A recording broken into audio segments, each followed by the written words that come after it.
ene enso aye November bosome ne de toso edunu nkunu e wa fempimi no ani edunu enum na yemfa sede mu oden enkonfoma twedi amponyankopon se aina dom na dama ana na peso sen hyempiwa yere wo kense wo sen dwede so ebesomo enso awdwumadi so na yatasi ama remfi se amonensem ebeba amonensem achi afisem enso beba awakwan mu na enochi kwa abejafo beji adwa na fe etimi a devil much deeper and so games how do eba so this weekend and after squad no in kwa ebehwe both foreign and local ama bia so etimi akama obenya kwanya na afi so etimi afre agye wadwen kire atadwe na chema bia enso etimi ayakama enso da ama refi se yatna si show ne live enso Facebook no so show ne live enso YouTube no so na uram YouTube uram Facebook a me ba tro search for Aluta 92.1 Aluta 92.1 on Facebook na in capital letters na urama ubedi kan follow page ni yamaye na fotman like or comment wunya wi epe wa mia share senebe na no penso globally obia enso betima montage be ma bia enso ebetima kama uram enso YouTube no so e ma refi se o search for Aluta 92.1 FM on YouTube no so na ubedi kan subscribe da na fotman comment ene ebeje brena FM comment ho do nyama baba bia no ebeta kenkan nya kama enso edama o jubedi no so ni atrasi e ma refi se fiti samaya akopem se non do ebebono and the best way kunya so afa dwede akanya atoto so kama enso etimi ama sabe wo hwe atrebe na non so bo amasema adonu enum enso etimi abeto chi 7:25 am sharp enso ofidikese so mimi din enso di odi agomo kwase fempo amatra dwam ubeta fa me kwase di bala na enumako kese best na dama ana dana nyina nya konya na fa gudie mu nsem de be somo enso ofidikese so ne din kan enso high table restaurant and sky bar ibedim komo enso dwede so ara chama remfi se Angel Bakery enso techi sounds ana street mall at the street fair 2025 dwede no enso techi de dia ibedim komo kama enso ofidikese so da ma na no chuka no me fonto sine close corner sounds bokwa na ne bokwa urama na no Walmart pharmacy Walmart special hospital omunyina enso techi na face o Sacrum fast food joint omunyina and omuteche den another weekend edition of Aluta sports no enso betima bo akama bia enso ebetimi ayakama already apakan GH atna Sofia sounds on a Dr. Bills atnase na ya oxy enso etima atnase yemfa na semu oden enkonfoma a team of able producers led by Sani Mohammed Ibrahim Michael Dankwa Steve Flesh na uram enso kwa woni one of dear call YouTube and then Facebook and also another pay Harry the senior man and so atnase ni oye dwan den and after squad ably supported by Samira and then omina and so boa amana pay so the weekend edition of Aluta Sports no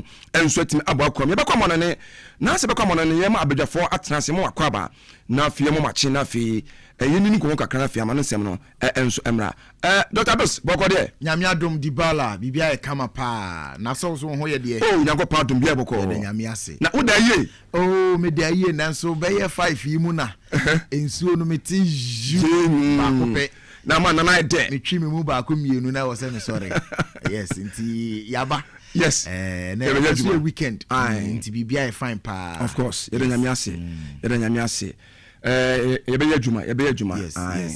Na nyame adom a Chelsea omuso mbesha Arsenal so omuso matiba said me form so mo nche Arsenal man because the moment omo ebe transe ama asaba so na Arsenal so stretching lead no omo expand as be hadwen nti yebe hwe ama she ayi Barca ana Arsenal so akoshe Bayern yes nti yebe hwe yeah, or your obu. We at a battle between the first and second. Yes. You didn't say so ever banana pay and so video so.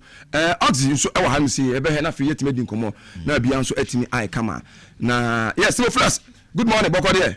Yami mo boss player. Now I don't know. Yeah, ne Premier League matches na because no be preview ne La Liga matches na because no nti. Obi am na fidie na Aluta 92.1 FM. From now to 10 a.m. And more be and Fanny can video. Oh, of course. Now, and also so there as usual, betting tips ebeba. Yeah. I'm a city mama for first council bunya ba into the code be subeba. And who be here so with me atana a year show so.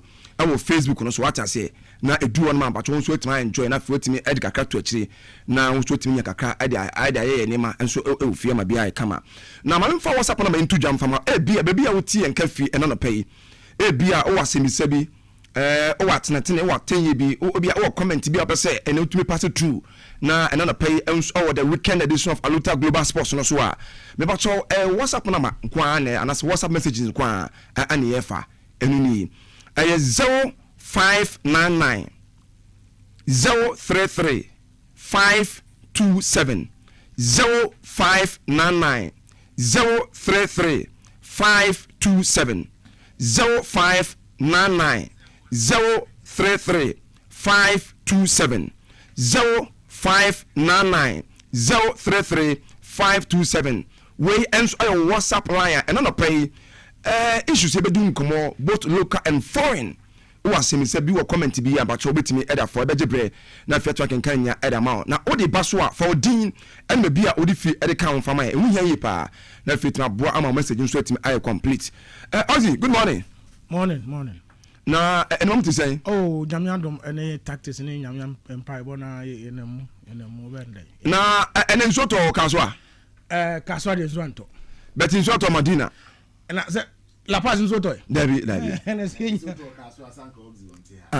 Nka se o hwinsu na se to be hwinsu on kaswa de ba bia oxit ni nso to a ano ye dindima no sa Wellington boot nyina wo ho nto no nso to no pese yin na nke ko ho a anke na nke wonte ha kasema to no kabana wo ne wo de ayi chance bi hwinsu edi free ni dem ho nyame adom nso na nto kaso ade na se ne ho so nyame ase edema oxy yes asoma na stay obusa Henry nso ni to kaisa kwan kan bi kwan anke bi akwan badwuma na me ka no ko ntumi mba sanko wo hwinsu tinese ne kwakwan se oka as you says on to baby papa nyesa enu ano no okay enu ano no ene se dia area as also orienting mami o edan abusu o Madina baby ene ya enu mutete de ontimi ntina asoma na stay busa Henry ontimi ntina ho ese fometi ho wahu ontimi metina ho enso no to pa but ye wa ha enso ni toy pa ye wa ha there's a much amuska intimi testa from nyame adom okay nyame adom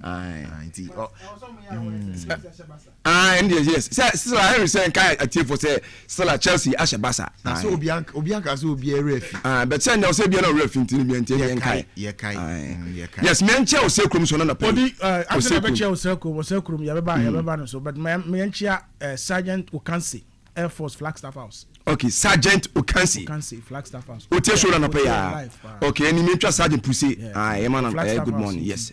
Na no pay. One na now for no mutie ni na soldiers for ni no more Flagstaff House no. Okay. Air Force base. And what Sergeant and me enche o sekrum. O sekrum CEO of a sacrum fast food joint. Yeah. My second segment say yes, on monitor show. I no pay yechia.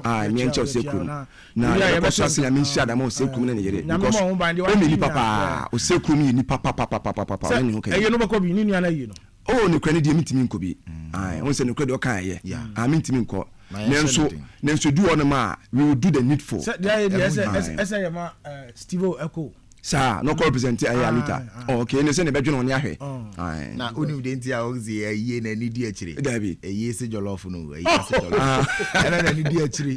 Enu anu no, o se krum pa cho enu anti na ozi ni di akire na obekọ bi na obekọ. It was o chira se unu ya jollof pa. Ye se jollof na, nti enya yi bi. So se kro dia ni o di am not him say so afele. O sa ko bo repeat we ye na se. O ko pe bi ma se di we ye na se.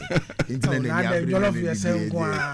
Jollof ye se. Na u kan dia kan okreso adwuma nti onya ho nko o sa pe bi asoma ne se wonko na okọ a wakopa bi aba ya se una mani nti mayema o se krum shedin bibia be fine na ni nyina kamera bo no ho nti mayema ne shedin bibia be kama pa yenchi Milan so yes Miller South Africa the super Miller our SC South Africa fantastic good morning en confirm it me akwa no nemra akwa no nemra ya fe ento aso na bibia ye kama why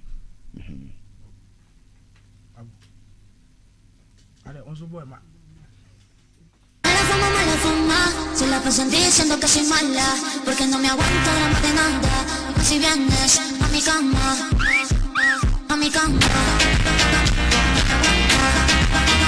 a mi cama.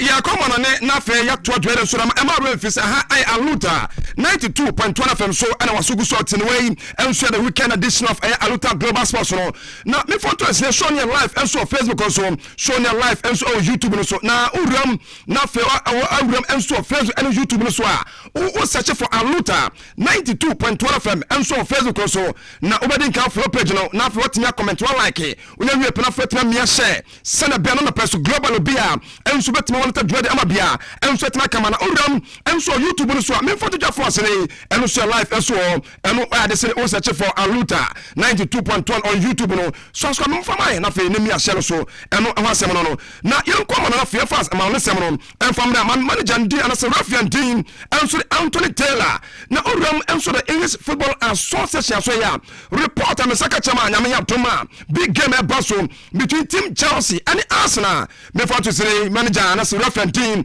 enso Anthony Taylor ono ana penfa Paul say na nyame ya toma sa game that na o ma bibia enso team enkoso na yebo Anthony Taylor Dean say ne ogba sa game emraso no me say for to just for say uram enso varu mo no na uram Dean ana ma twene aye John Brooks ono ana penfo enso train so hwe na fe va to twenya no enso ntimi enya djuma eno a game between team Chelsea and Arsenal eno a derby na pai me ne sansem nya no ama enso dwele so na yaka team Chelsea and Arsenal sansem no ebia ma no Dean and Moises Caicedo and Declan Rice na onim say ahead of nyamia tuma that game eba so no urama ene two mefrasi almost start into the season enu onim say goals o ma se no Moises Caicedo ekuta 3 goals Declan Rice enya 2 goals our season mu ebio urama so assist no ene Caicedo 1 assist and Declan Rice 3 assists as well na dear friend bacho ball recovery no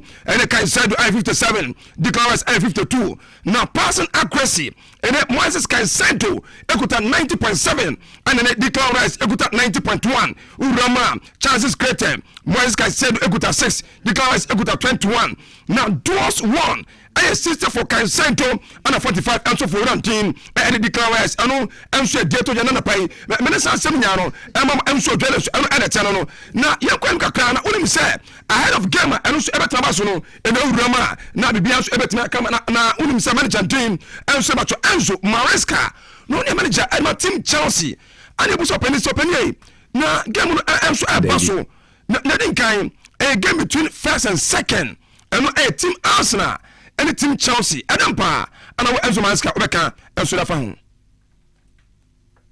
they defend fantastic.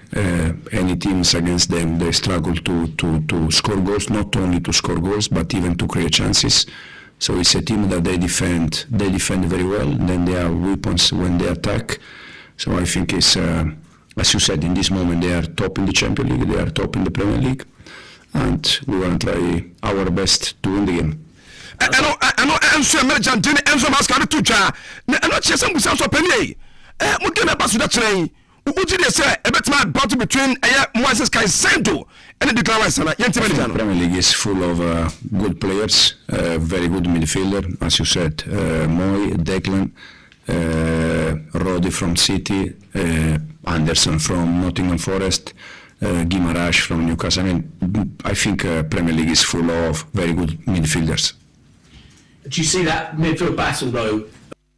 Enso small manager Dean Macho Enzo Maresca and tuja I have nyame adwa that game eba so na pai me ne sansem nya no ema mo enso dwede so na yankwa ni ma unim say ena ima me call Palmer na na fe bi nkomo kakra na entra dia for the pre-match conference last no call Palmer a poster boy my team Chelsea manager Dean Enzo Maresca enso ta confirm say na person from to Chelsea fans nyanim say play for the call Palmer available my team Chelsea and china against Arsenal just say good news and Cole Palmer a good news and my team Chelsea and no I report about another pay me sansem nya no am enso dwele so na yaka Chelsea and Arsenal game nyam yap to that eba so no yebusa na Dean about me can atita so open here game about to that channel and then oka e dia fa. Big game is a big London derby. We're going to play a really good opponent. They are in really good form, and yeah, we know the challenge. We know the opportunity that we have as well on Sunday. So we are fully ready for it. If you speak to eno enso Mikel Arteta and Smart to Janana Pele Sansem Yano eto anim enso Jordan so eno chise busa so pani game no e baso a battle between first and second mo Arsenal more first team Chelsea and a second na sa battle between first and second adampa and wo Mikel Arteta We are all there, and they are there because they fully deserve what they are, what they have done in the last few years. I think the squad that they assembled, the numbers that they have, the amount of quality, the manager and the coaching staff that they have. It makes sense that what is happening there is very, very positive, and they deserve to be there. Final one from me. And so reporter and pay Yadam and so Dennis Mikel Arteta and I think I saw the sunset to Jadam Seminole and so Dennis so now only some person who and so UK now according to FIFA say come on be on time say UK government and almost at me as a official bid where MC a joint on opposed bidder and almost some person who was FIFA work a women's world cup in 2035 and no airport Masaka now FIFA say bio almost say some be on time say UK I crowd so almost 22 stadiums you know what I also South Toronto in the year 2035 now almost say come be on time say the new Old Trafford which a new stadium Manchester United episode mesino San Stadium I can be ebio Uramo Sosua Birmingham Air City on new stadium no and so can be ebio Usha Urasam Air United almost develop Air Stadium na omunya and so a new stadium sa wodoa on UK Bayern and so I can so almost ebete akonya na fanyame aduma 2025 and that's 2035 rather no in a FIFA Women's World Cup no almost better also be amana and no air to the number pay yadama and so Benson mama we and dey about Luis Enrique on the manager adema me watch Paris Saint-Germain na edena me yes Liverpool empany for and now top hierarchy and my team Liverpool yes we din komo amakomo no ene edo chie pa Antonia Luis Enrique Lucho John manager and Piaget no yes manager Liverpool empany for omani gusu dinachi ya omo gusu say na me adoma in future project Liverpool be say ya no omo kusua ehwese nei manager betima masa project no enso beta more successful enso manager and about Luis Enrique and as of now there enya se nei imemi yi omepamo anasot amanako nemo no in future omo chima ba se manager omo se beta kan afara be adwuma and Liverpool and enso reporter me second na pay minimum enso odwele so na onim sa Ballon d'Or ranking as of now in the month of November where enso according to score 90 on my ranking first 5 anyway would somebody can say according to score 90 Ballon d'Or ranking almost number 1 and Suboko and Mbappe now so for Mbappe do I know and you drink it and almost as of now say Bianca in the month of November and Bianca Ballon d'Or and Mbappe number 1 so but amana number 2 and say Ale Haaland number 3 and say Arsenal midfielder Declan Rice number 4 and say Harry Kane number 5 and so Lami Yama Mazra Ibana way and so according to from score 90 way and so Ballon d'Or 26 ranking in the month of November yana pa me sansem yanom and so to anim and so jedo so na yanko Mexico manemu ni yese Mexico unim say one and ultra modern iconic stadium ya friend Azteca stadium eno stadium e wo me to Mexico manemu am a reporter me mete HMA yes say stadium me friend Azteca yi ene o my renovation am na team sampa ahoye fair e be bia ay kama na say renovation ma yi almost on beso mo bia no a almost beso mo timi na o man din I the Portugal and to me boy international friendly game now for what me the bia and on new renovated Azteca stadium and so Mexico manemu and to the meeting chema and Mexico Air Football Federation and so ta bankata akopem and so the Portuguese Air Football Federation so omugusua anwenye na kana me yadoma ankomoti mosa enye friendly match no sena be ne omo iconic aye new renovated stadium no omo to te bia no amana ye ebio the meeting chema yes Mexico say on be say ka game ko mo born anajo and aye South American time and ne yes Portugal man say ne omo so da bi omo to be say ko mo born according to European time and dia banana permit mamo and so again so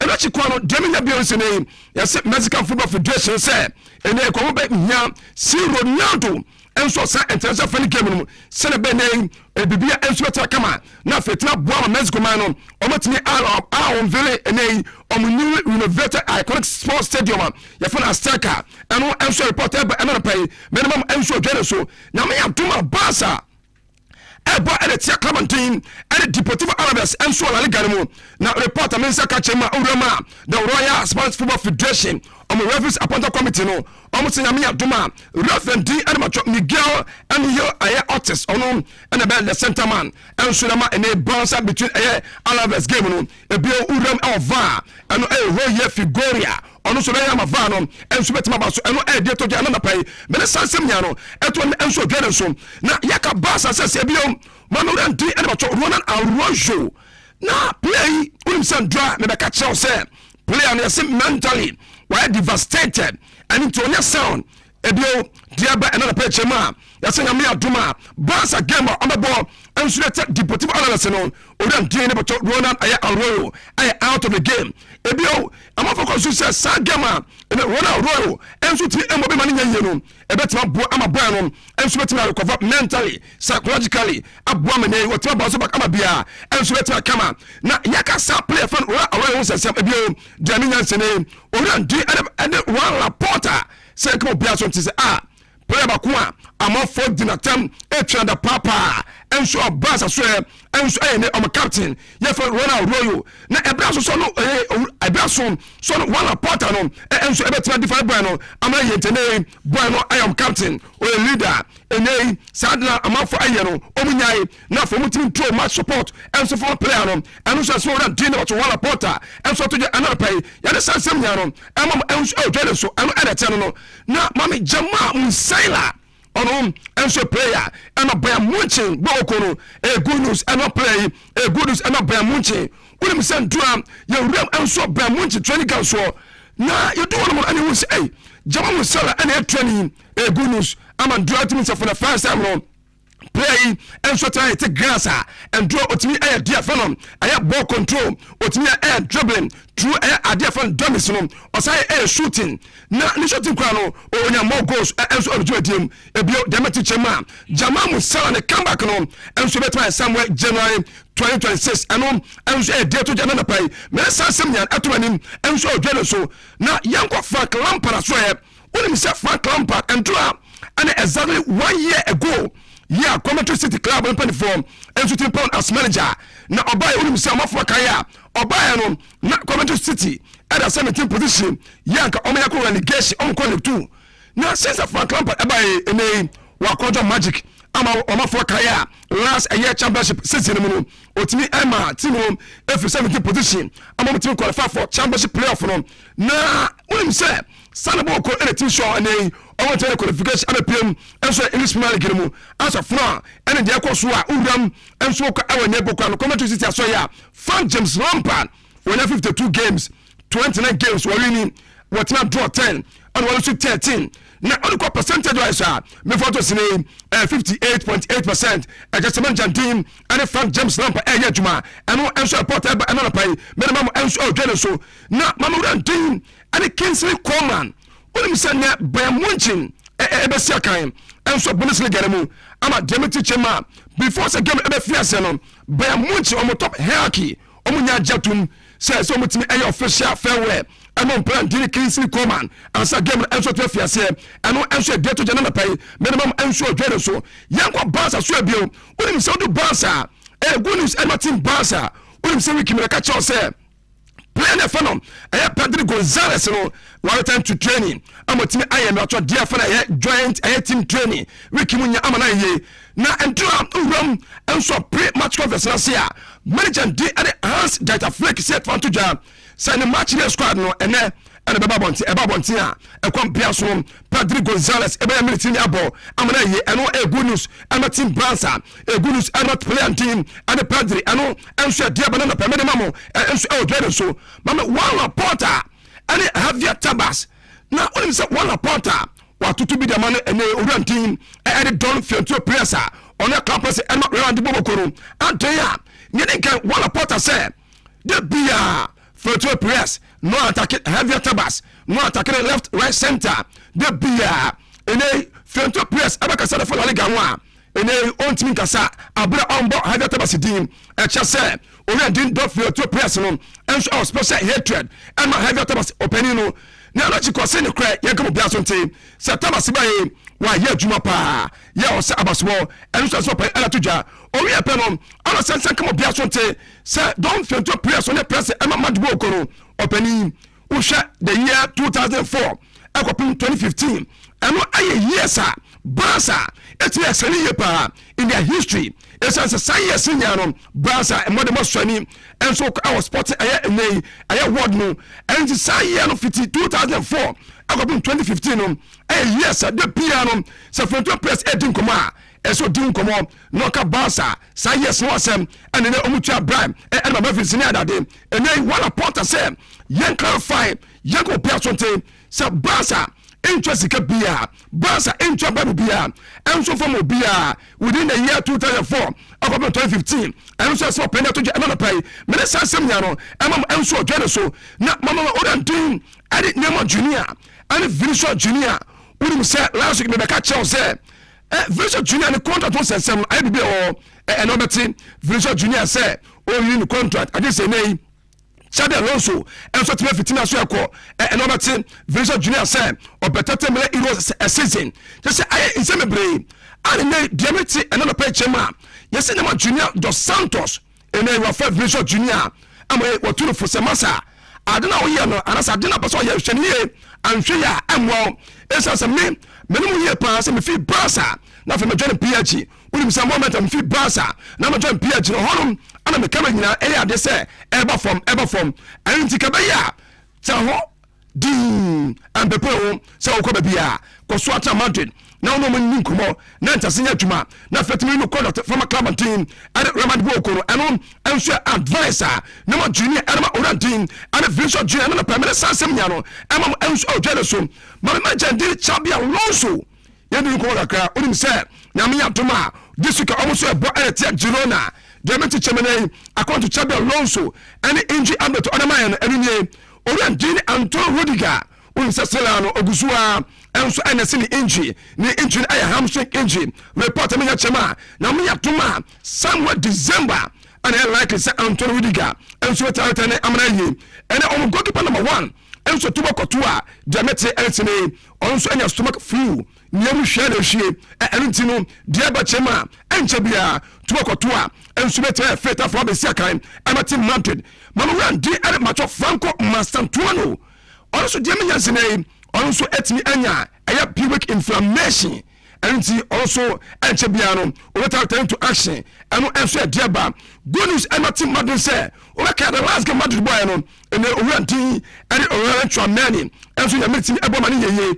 adam ni tao enso peke most injury report about chema somewhere December also better tell amana yi and Danica Vaya me for to msene osiamia doma somewhere January 2026 no and I likely said Danica Vaya enso better time to action amati Madrid anom enso deminya na permanent sansem nya no amam enso dwede so na mama kora din ade Nico pass akora yi oh ne bon maswani era ba Clementine ade komo unim santu akomo esa ye dwene bio na ndua orantin Nico pass assist na sa assist o ye de makomo ndua o game boy no me for to ja na performance ni komo enso etimi anase Nico pass with komo etimi anya 5 goals 5 assists in Serie A this season I just say a good and akoda yi Diamante Chema unim say Madrid akoda no ama Madrid etimi to na makomo na mo no na clause e was sign contract ni mu yeah just say Madrid enso better to the back and we have buy back clause reported by another Chema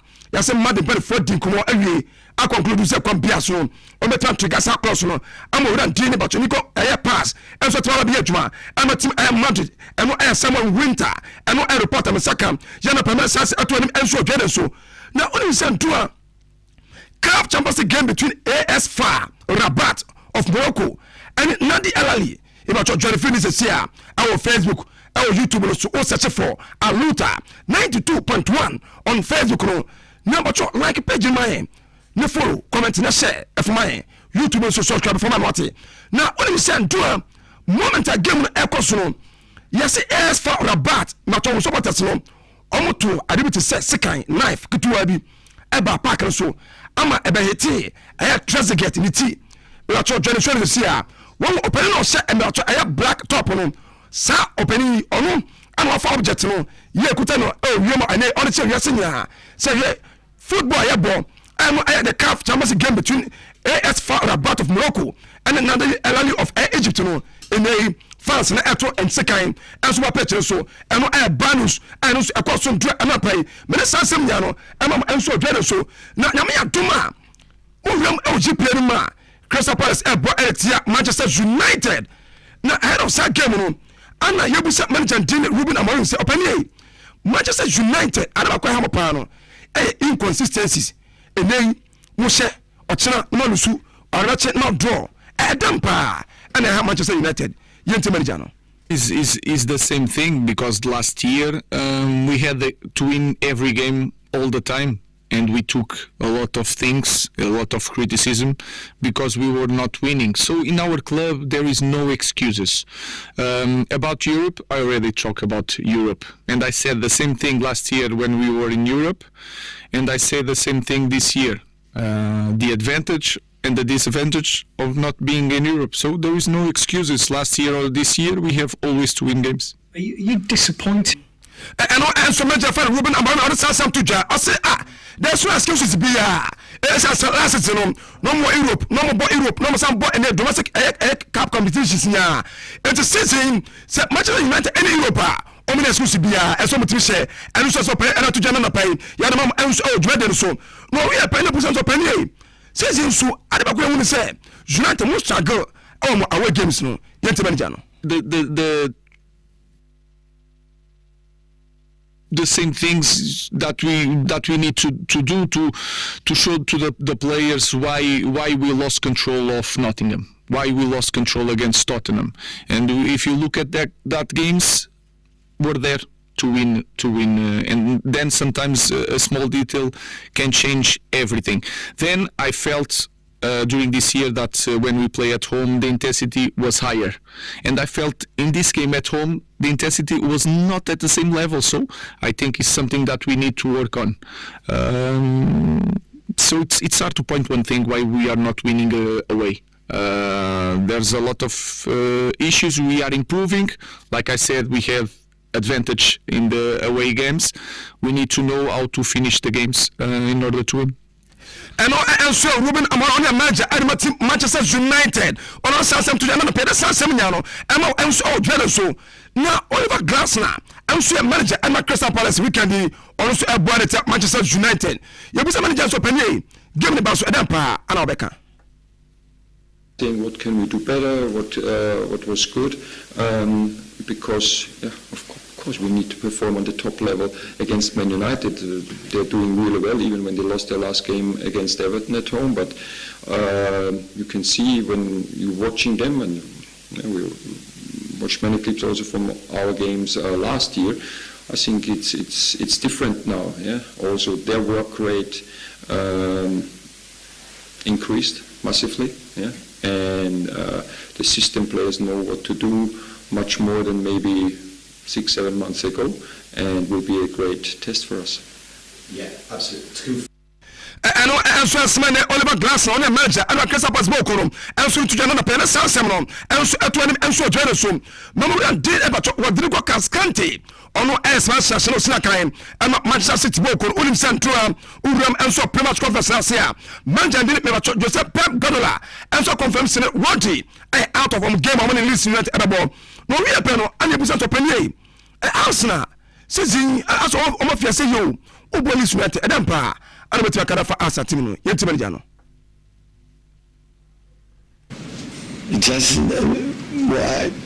about next weeks and about the next games, just always had experience to that to talk about what is the next game, and after that we'll see. So I know the distance is already there, and Arsenal is so strong. We see it in game by game in the Premier League and the other ones, and start to see how it's getting better as a team, and we see.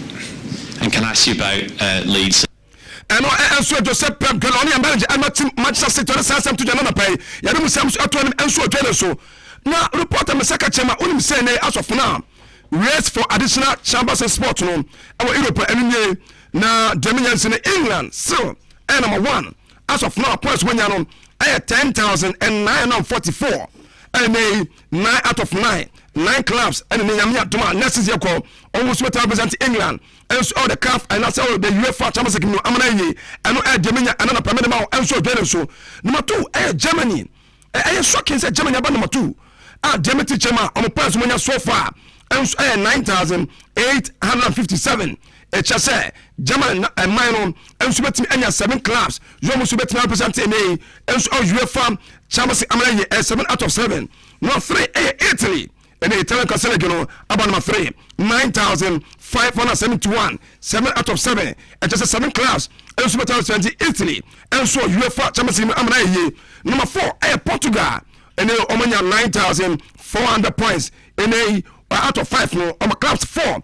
and so represent Portugal man and so Champions League now they are shocking say Poland about number 5 Polish League about number 5 and they omanya 9,250 and just 8 out of 8 and then Spain shockingly and so about 6 omanya 9,250 points and so 8 out of 8 and no idea but another pay minimum and so so now maybe you crown when say games Basel this weekend our Europe na anini Udam and so our French Legona Monaco bo Paris Saint-Germain 4 p.m. and then and a second FCS Paris FC and so about Clementine at the age of 6 p.m.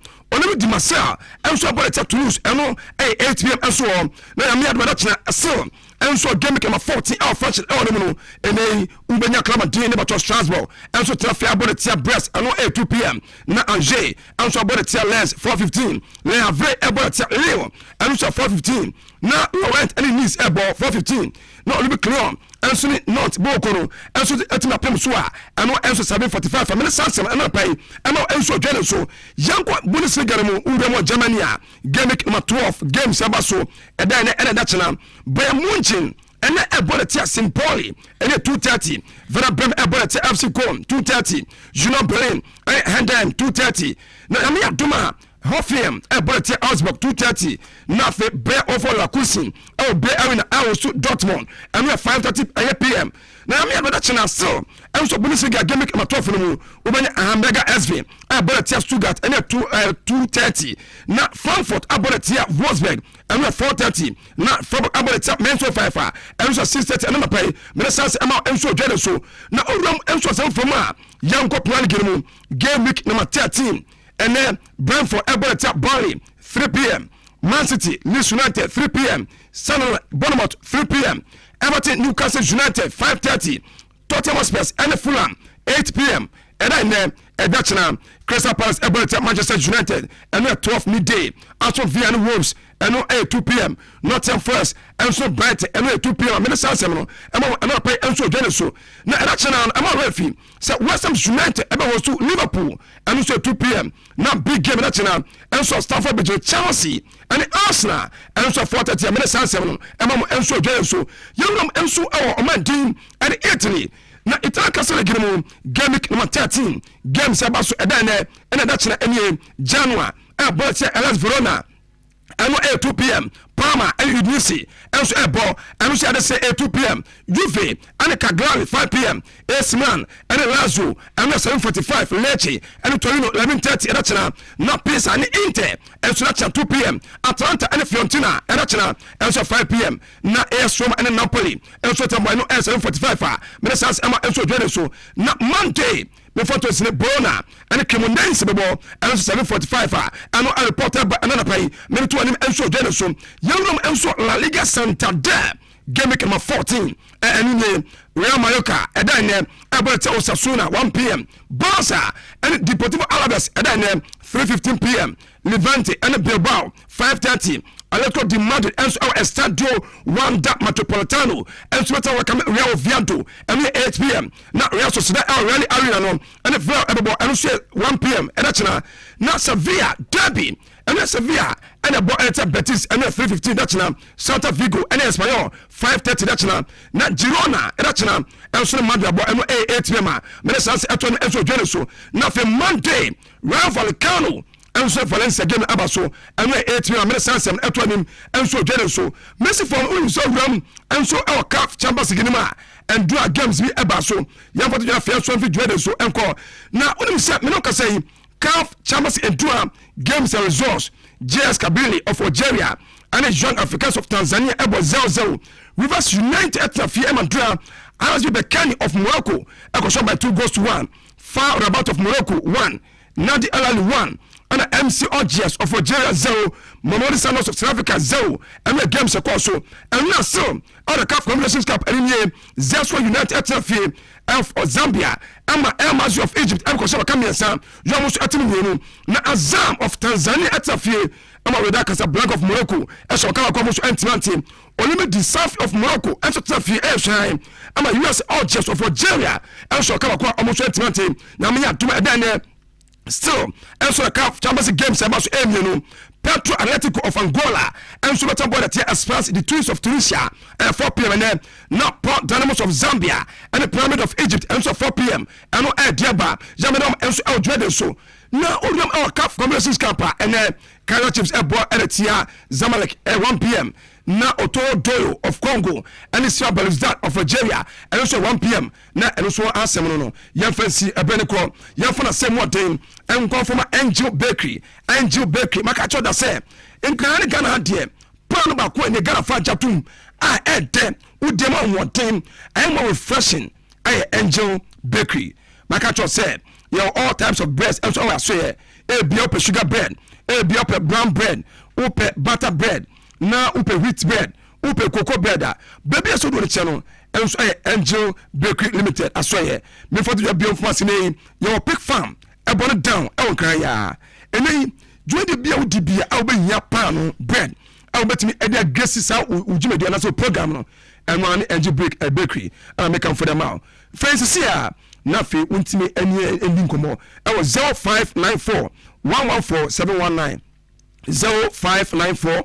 114-719 and I said 0264 227 414 0264 227 414 oh madama and another person you come and for them on the same kakano and so betu yeti for me so am I ready say show me live and so Facebook show me live YouTube so urama search for Aluta 92.1 FM on Facebook Aluta 92.1 FM on YouTube so me ba subscribe follow page no like comment na share for my wate na your WhatsApp number no ni ene urama ene your WhatsApp number no enso 0599 033 527 0599 033 527 baby obi o take kana pa bia for predictions in the bra e baje bia be kenkan nya enso afide so area ma ene so e ma lo fi Aluta jackpot as usual and so baba akwam obediska weekend ye ko na fe de fisem no enso bi atwa so area ma Dr. Bills atase doctor mo akwa ba bi dibala meje so na ene ma che yedi bibia e fine pa bibia e fine na minim oxygen mi din komo e kire se ye wie show na anka ba ye call akọ Kasapreko junction nanka ya hwese ye beti osekuru mu nka sa minim sa na no ne mi di hu nkomo okay be hwese bit my possible minim se bit me apeke okay ye be but what show ni there okay mama ya show ni yan cha osekuru ti all the latest news in local see no manemra it was support team number kumienu it was support Rastaman throw one stone go ready to go for Jesus acquire John say everything but destroy everything all right Sabre intantam so ye ba na ye the other local stories and anopai yen se kanu e de amount e wa Aluta 92.1 FM so nim senya me ya domo a na watwi awie ye actions ahoro pi e ba so e wo Ghana Premier League ni mo sanso na Access Bank Division 1 League no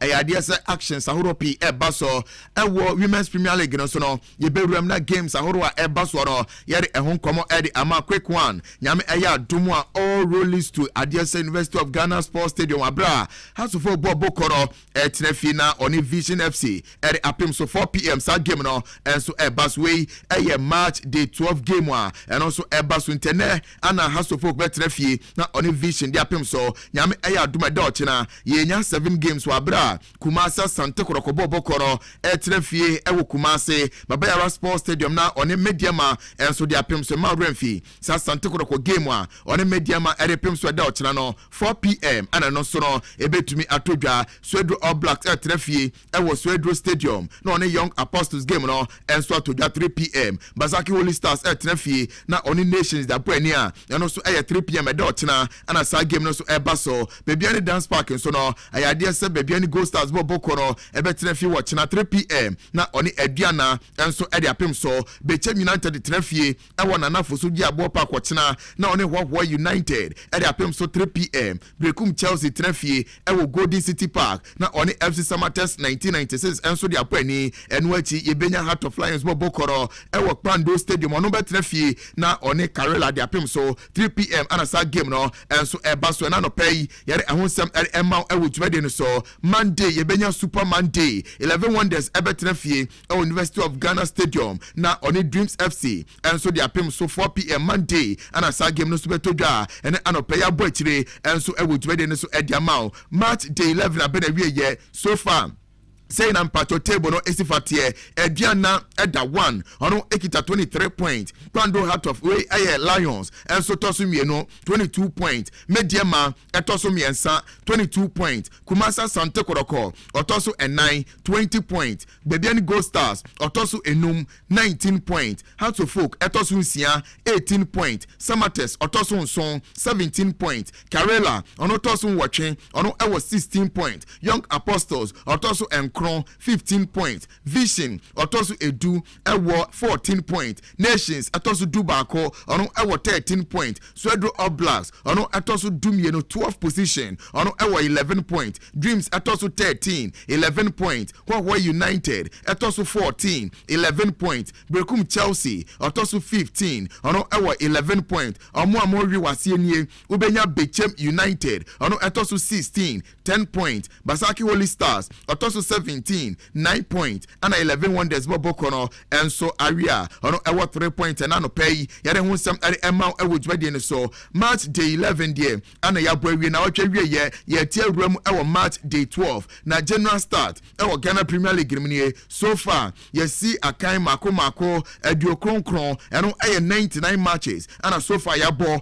ewo Ghana Premier League ne mo na home wins 54 away wins 13 draw epiemo 32 and goals mako 193 and so far ya recording home goals nkwa 129 and away goals no enso 64 first half goals nkwa 87 and just second half goals no 106 na yellow cards nkwa piemo 362 and red cards 14 penalties no 23 emu 20 de yabwahye and emu miase yabwase no on goals are so far trinity enso 9 where Ghana Premier League match day 11 bana wie general start kakra and anopede ho nsam no enso ede emma ewudwede ne so yenko University of Ghana Stadium ho ana nyame ya aduma ene ade se do wani kiremu a House of Bokoro enso ebetre fie na wato nsa de afre Vision na ode apem so 4 p.m. na Vision so far ade so mokwa awe a eniema ewo form isane sem ade so mo 5 away matches so mabono enya ade se omo nso no enso enya win bia wo ho obeka na no ada Vision ekwa way ama mediama kwache no ebon 4-0 eno achi Vision ebaro ni Dreams ebebo 1-1 bechem etrefie achi Vision bon 2-0 Sansuna Brekum Chelsea etrefie achi Vision ebon 1-0 Basaki Holy Stars ensum ene Vision bon 2-2 enso ewo fie na me ya aduma ne Vision eba way no ne House of Folk dia pem so ya hwese bibi papa bi enso betuma free mu aba ene won some at the amount so far Vision dia ne last 5 matches wa bono ya dia so kwa way no emu aya dene de mana ere won sam ere emma ewotwede no so na yeguso a ye division game a ono eba we dan ne na oni House of Folk dia pem so no emma renfisa last season emu ye dene de ma house is an last season House of Folk entima she Vision home and away na udu ani kiremu a ya de last season House of Folk etena fie echi Vision ebo no 1-0 na mom Vision second leg no ono so too many house ebo 1-1 draw entimino ka say ya de House of Folk Bokoro last season out of a possible 6 points no ono etumi enya 4 points wo ho a ede won sam ede ema ewo twede no so na abrante friend Musa Hamzata eye back na okay Musa Hamzata me ba to fa no picture no to so Facebook ma me ono eye center back ede ma Kumasi Asante Kotoko bokono na Musa Hamzata eko Adiasa trials me no kasa abrante na ba back a nyame eye adomu a Asante Kotoko game ade ochina otena fie na one Mediama Sporting Club de apem so no Musa Hamzata de ete no enso kire so no eye available a obetime agire kire obebo adwuma ede ama Asante Kotoko boko na ena no pere ho nsam no ede ema ewodwede no so na Mediama Sporting Club ede ochina ana no eye away side a ono eba na one Asante Kotoko enso de apem so Mediama so Adiasa ne last 5 away matches wa bono eye just one game ana no so enso tume win na simple no Mediama kwa away anya 2 wins ewo ho obeka na no ada Mediama ba away ebeche Young Apostles ebon 2-0 Karela Cheno ebon 1-0 oni ho United ebo 1-1 oni Aduana ebo 0-0 ana obeche 11 Wonders ewo University of Ghana Stadium ebon 2-1 it Mediama the last 5 away matches wakono wetumi awini mu mienu ana walusu bako ana wabodro mienu enso wo ho a nyame adoma de ochina oba way ewo Kumasi no oni Asante Kotoko ere apem so ewo Babera Sports Stadium a ere won sam ere ema ewo dwede no so na Asante Kotoko etena fie na Ocean Mediama no ya na enyema ekoye ere ma Asante Kotoko boboko no isa na the last 5 home matches a Asante Kotoko abo ere etia Mediama no Asante Kotoko enya 3 wins ana Mediama enso enya 2 wins wo ho obeka na anu ada ero 2020-2021 season Asante Kotoko tena fie ema Mediama ebeto no bon ntra mienu a Asante Kotoko enso etimu bako 2021-2022 season no Adiasa Asante Kotoko ebo modern tena fie eche Mediama ebo no 1-0 Asante Kotoko etena fie ewo 2022-2023 season mo ema Mediama ebeche ne bon 2-0 eno eji 2023-2024 season so no Asante Kotoko etena fie eche Mediama ebo no 1-0 2024-2025 season no Asante Kotoko bomodern etena fie ewo Kumasi eche Mediama ebo no 3-2 nyame eya adomu a 2025-2026 season no Asante Kotoko trafie no ne Mediama ede apem so de ochina eno ye 4 p.m. so far last 5 home matches a Asante Kotoko abo enso de tia Mediama ena na no peya brachire ewo dwumede ne so ede amao yegusu di Asante Kotoko game ne ho nkoma no Amara mse nyame ya adomu a wachina 4 p.m. na sa game ne baso Asante Kotoko si yemfa ntudwa eso wo ya Asante Kotoko supporter ede wachina obehwe game ne bia 20 Ghana cedis 30 Ghana cedis and 70 Ghana cedis na 20 Ghana cedis no kwadi ama popular stand na center line no enso 30 Ghana cedis VIP 70 Ghana cedis a ede won komo ede emao enso ewo dwede ne so now yemfri Ghana Premier League ni mu ne yentin wura mu ewo Access Bank Division 1 League no na me Doma na watwa wieye match day 9 actions baso na uruwani kiremu a eda ene ewo zone 1A yenya boboko a ye friend Sankara National ono etrefie ewo Yendi Youth Resource Center no ne Real Tamale United eda pem so 3 p.m. na fe watchina ya PFC ene wapa wa de apem so Tamale City etrefie ewo Ali Muhammad Stadium na one Burger All Stars 3 p.m. eda aboani TF Exponential ebetrefie no one Northern City enso de apem so eno nyame ya domu a ede watchina games a eno so ebaso ewo zone 1A ene anope ede wonsam no ede ema ewo dwede ni so zone 1B nyame ya domu a Sunday eno watchina the Baby United trafie ewo the Baby Presby Park na on Liberty Youth ede apem so sanso na KC Academy ebe trafie ewo Senyane Coronation Park na on VC Warriors ede aboani Monday Brekum Arsenal etra Golden City Park na on Doma Unity ede apem so sanso na Mighty Royals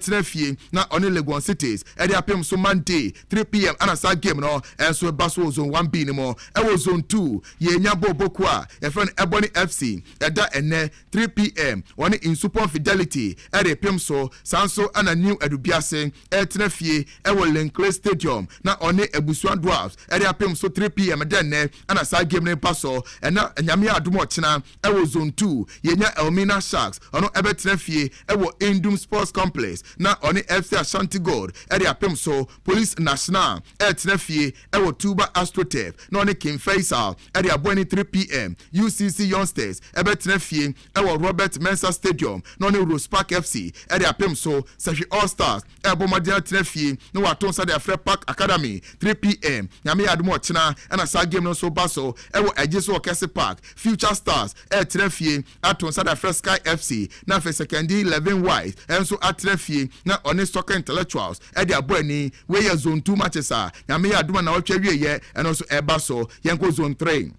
na Endrada zone 3 game baako ba so eno eye game between Atom Divisa and Hakla eye sports eye complex we udu wani kiremu a Atom Divisa enso ne Hakla ebo 1-1 draw ewo Tuba Astrotef Endra and asa game no so ba so nyame aduma nebo no miensa FC Nania tena fie ewo University of Ghana Stadium no ni Golden Warriors enso dia pem so Golden Cake tena fie no ni Okwa United at the aboni 3 p.m. Sansuna Wachina Yenya Port City ono ebetre fie ewo Krantumi ohene Eye Park na one na God FC at the apem so 3 p.m. and Port City and na God game no enso bas nyame admo china na fe True Democracy enso atena fie na one Home Stars a game na todwa Semperfy ebetre fie ni Interlies apem so na fe nyame adoma adia se Wafa enso atena fie ewo Wafa Park so gakope na one Great Ambition apem so Monday Accra Lions tena fie ewa Accra Sports Stadium no ni Great Olympics 3 p.m. and so at the apem so a ene anopai yade ho nsam kakra at the emma ewo dwede no so na do ani kiremo ewo zone 2 a unum se nyame ya domo a ede kan dia tudwa esa ade se Elmina Shazbo Bokono tena fie no ni Ashanti Gold apem so eda wochena na referee Cornelius Neti ono eye captain oye military officer nyame ya domo no ana game a eda wochena Elmina Sharks etena fie no na Ashanti Gold apem so no me patcho officer enso kwakwo girem na bibia so tuma koyi a ere wonsam ere emma ewo dwade ne so enti on Aluta 92.1 FM on Facebook no eye Captain Cornelius Neti ono eye military officer na me adomu a Elmina Sharks game a oni Asgold bebo no ono anoba ko girem na wadi bibia ma bibia so tuma koyi a ene anope ere wonsam no enso ere emma ewo dwade ne so ye free division 1 mu e ne yantin wuremo ewo Malta Guinness Women's Premier League ni mo unu musa nyame eya adomu a games ahoropi eba so eno eya match day 4 na Endra ewo Southern Zone eya 2 games etumi de penia todwa ewo Madina Asotef ne so eno kredi empedifo de to so eya Women's Football Festival Endra da eno eba so na 2 games eba so wo Madina Asotef ne so no first game no eya de se Hazakes Ladies ebo Modern eche Halifax Queens ebo 1-0 and a second game no so no eya de se Performing Warriors and some any Police Ladies ebo 2-2 draw eno Enrada games eno eba so was Southern Zone mo nyam aduma ne Soccer Intellectuals tena fie ewo Senior Astrotef on the Samates Ladies de pem so Lady Strikers tena fie no ne Jonina Ladies de abrani eno 3 p.m. dan ne ana sa game no so bas watchina udwani kiremu a ade se Army Ladies tena fie any House of Folk mabawa no de apem so sa game we nyam aduma Tuesday 2nd December ana Army Ladies tena fie no ne House of Folk mabawa no enso de apem so eno eba so ewo Teshi Match Park yade won sam ere ema na no pay enso ewo dwede ne so yenko Northern Zone match day 4 nyame eya doma edan ne Tamale Super Ladies tena fie anope ya na one ade se Ashtown Ladies de apem so 10 a.m. ya ana sa game ne baso ewo Tulun Astrotef eno eye game a eba so eno eti Northern City mabawa no betena fie na one Northern Ladies de apem so 3 p.m. yenya Prison Ladies ono ebetena fie na oni Fosu Royal Ladies game no enso atodwa ewo Penkwase Astrotef eno 3 p.m. and sa game no so eba so Dreams Ladies tena fie na oni FC Savannah mabawa no enso de apem so nyame ya adom ochina ampem Dakwa Ladies tena fie ewo Techiman Urban Park na oni Kumasi Sports Academy mabawa no de apem so 3 p.m. and sa game no so betima je penie enso atofo na no pay ye yi ase ewo dwubade no so enso tumi edi amount yenko the Black Queens of Ghana so Meno ka say nyame ya adomu a wafo ne beba so enum ana Black Queens of Ghana yenso ya secure qualification a yekobobi ema remfi say nyame ya adomu a Tuesday Black Queens of Ghana yene Lioness of England mabawa no ade yankofa kense ba ehye so na enum ana hoboabo agusu kwaso enrada Black Queens of Ghana etumi boa yankofa kense a omo ene Aston Villa mabawa no enso de pem so no behind closed doors obi a enso ntuma kohwe game ne be na mom after say game ne ba na we no na the Black Queens of Ghana mabawa no ache Aston Villa mayiwa no abomo 3-1 eno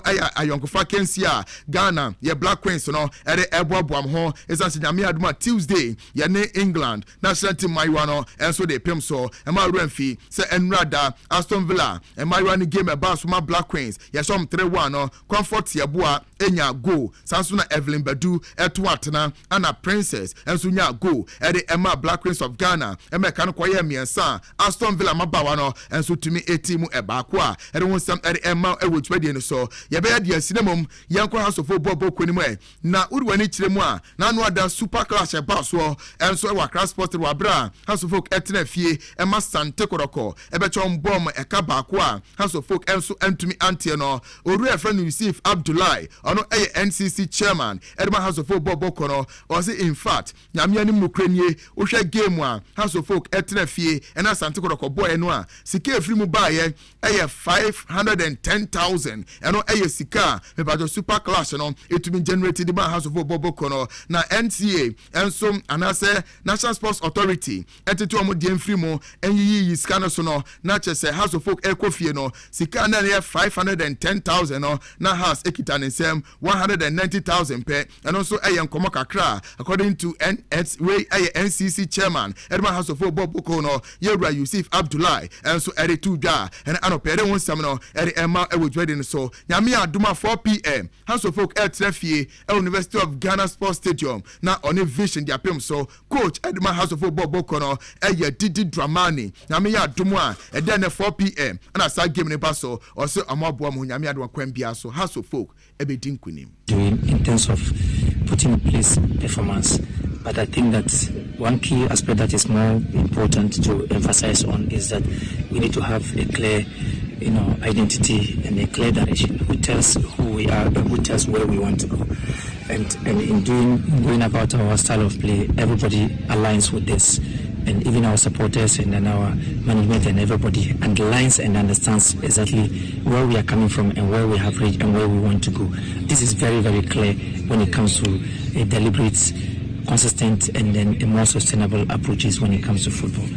But I think that it is also very important that we have picked a lot of learning paths in so many matches that we have played without coming with the right outcomes.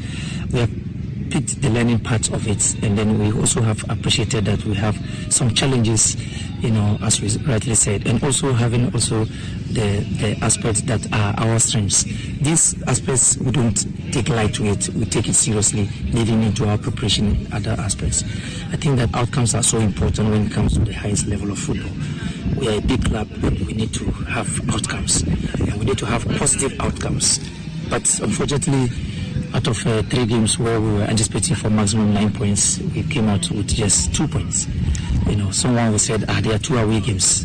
Yeah, they are away games, but for us, we don't care whether we are playing home or we are playing away. Every game we approach it just as it's a game that we need to fight for the 3 points. In all these games, we have tried to fight for the 3 points, but still didn't get the right outcomes. We are still very positive that we will turn things around. And so a lot has been done in terms of how easily sometimes we lose the ball in the final phase, where we could have also recycled our approach in terms of how we wanted to attack, so that we can open more spaces and create more chances. And so we need to be more clear. Coach Didi Dramani ono head coach Edema House of Football Bokono na me ya duma 4 p.m. edenne House of Folk etnafie University of Ghana Stadium na oni vision dia pem so ana wa kire se ehu behia so mba keke niam abomo na de ehu hia se 3 point no omonsa etumi eka. Coach Wilson Asare ono so ya assistant coach Edema Vision FC Bokono Vision eba we oni House of Folk assistant coach akasa. are going to play against Accra Hasselhoff, and it's an away game, but we don't need to go leave ourselves out and lose another 2 points or 3 points entirely.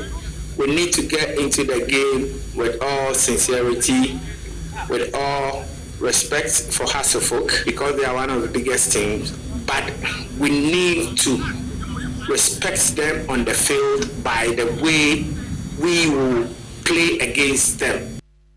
Way any and some assistant coach Edema Vision FC Bobo Kono coach was an Asare and so edit 2 jam after saying I'm also Asheni Musamo Baba way now I'm only has to folk at up so 4 p.m. at then University of Ghana Stadium yet won some Eddie Emma was ready in Swachina Bechem United better fee now on it what United at the so coach Kwabena Misa ono head coach Edema Bechem United Bobo Kono head of any game na so watch that game one omo any what Eddie Epim so no ono so den komo to ja but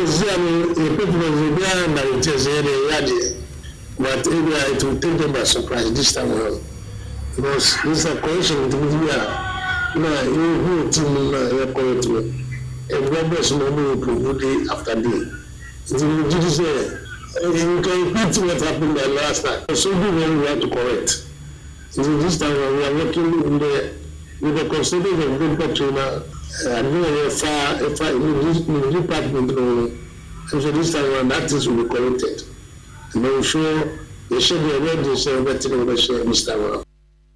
Way and some Bechem United head coach Kwabena Emisa ere atuja wabra amonso ehwe mo senyame ya adome dochina amone hwhwa United ere ebepem so ewo match day 12 ni mu a ena no pere ho sam ere ema ewujbade ni so ye ne adiasi nemom nyame ya adomo a Bando Heart of Lions etrefie no ne Karela de apem so dochina na coach Nuruddin Amadu ono eye head coach Edema Karela Bobo Kono o kasa isa ne se Heart of Lions at that second ahead of game on bebono or den koma kakra etuja. What time when you are playing against them, they are very motivated, and it's even better to play alongside the premier clubs and the lower time because their motivation is always high, and if you don't take care, so it was a very difficult game.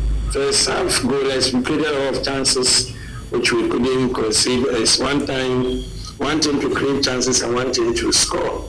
So the creation of chances is something positive, and so we now have to think about conversion.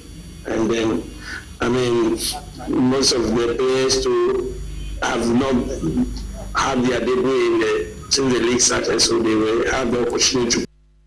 Way and Sema Nuruddin Amadu no aya Karela United Bobo Kono head coach head of Nyamiya Domwa Edo China game one Karela Eba way no ne Heart of Lions Edia Pim so and odin semi edi tuja and watch mu beya jene person say uhwemu a Heart of Lions Eda second ewo leg log no so ana Karela Eda 8th and so ewo table no so enti emu beya jene or sanso kwa way and odin semi edi tuja ene anopay ye so ewo dwumadi no so edi amount ye be jina way so na ye de afisem ye bobo anu nyina da ediasi na kwasi dibala enso ne abusuafo a wachire enso atoa so ede nkomo no ede atoa sanse ene nkomo wo fi pa nkomo ne doso enti bomoden na join ye live e wo Facebook ne so join ye live e wo YouTube ne so ya Aluta 92.1 FM na wonso aba udu ho na wa share na wonso wa review comment na odi ato ho dibala back in kan nyina wa bra dwumadi no so guso ekoso yemfa seda emfama street mall wono so yemu anene anopay ya de other local stories no erebe som wo sabrade street mall say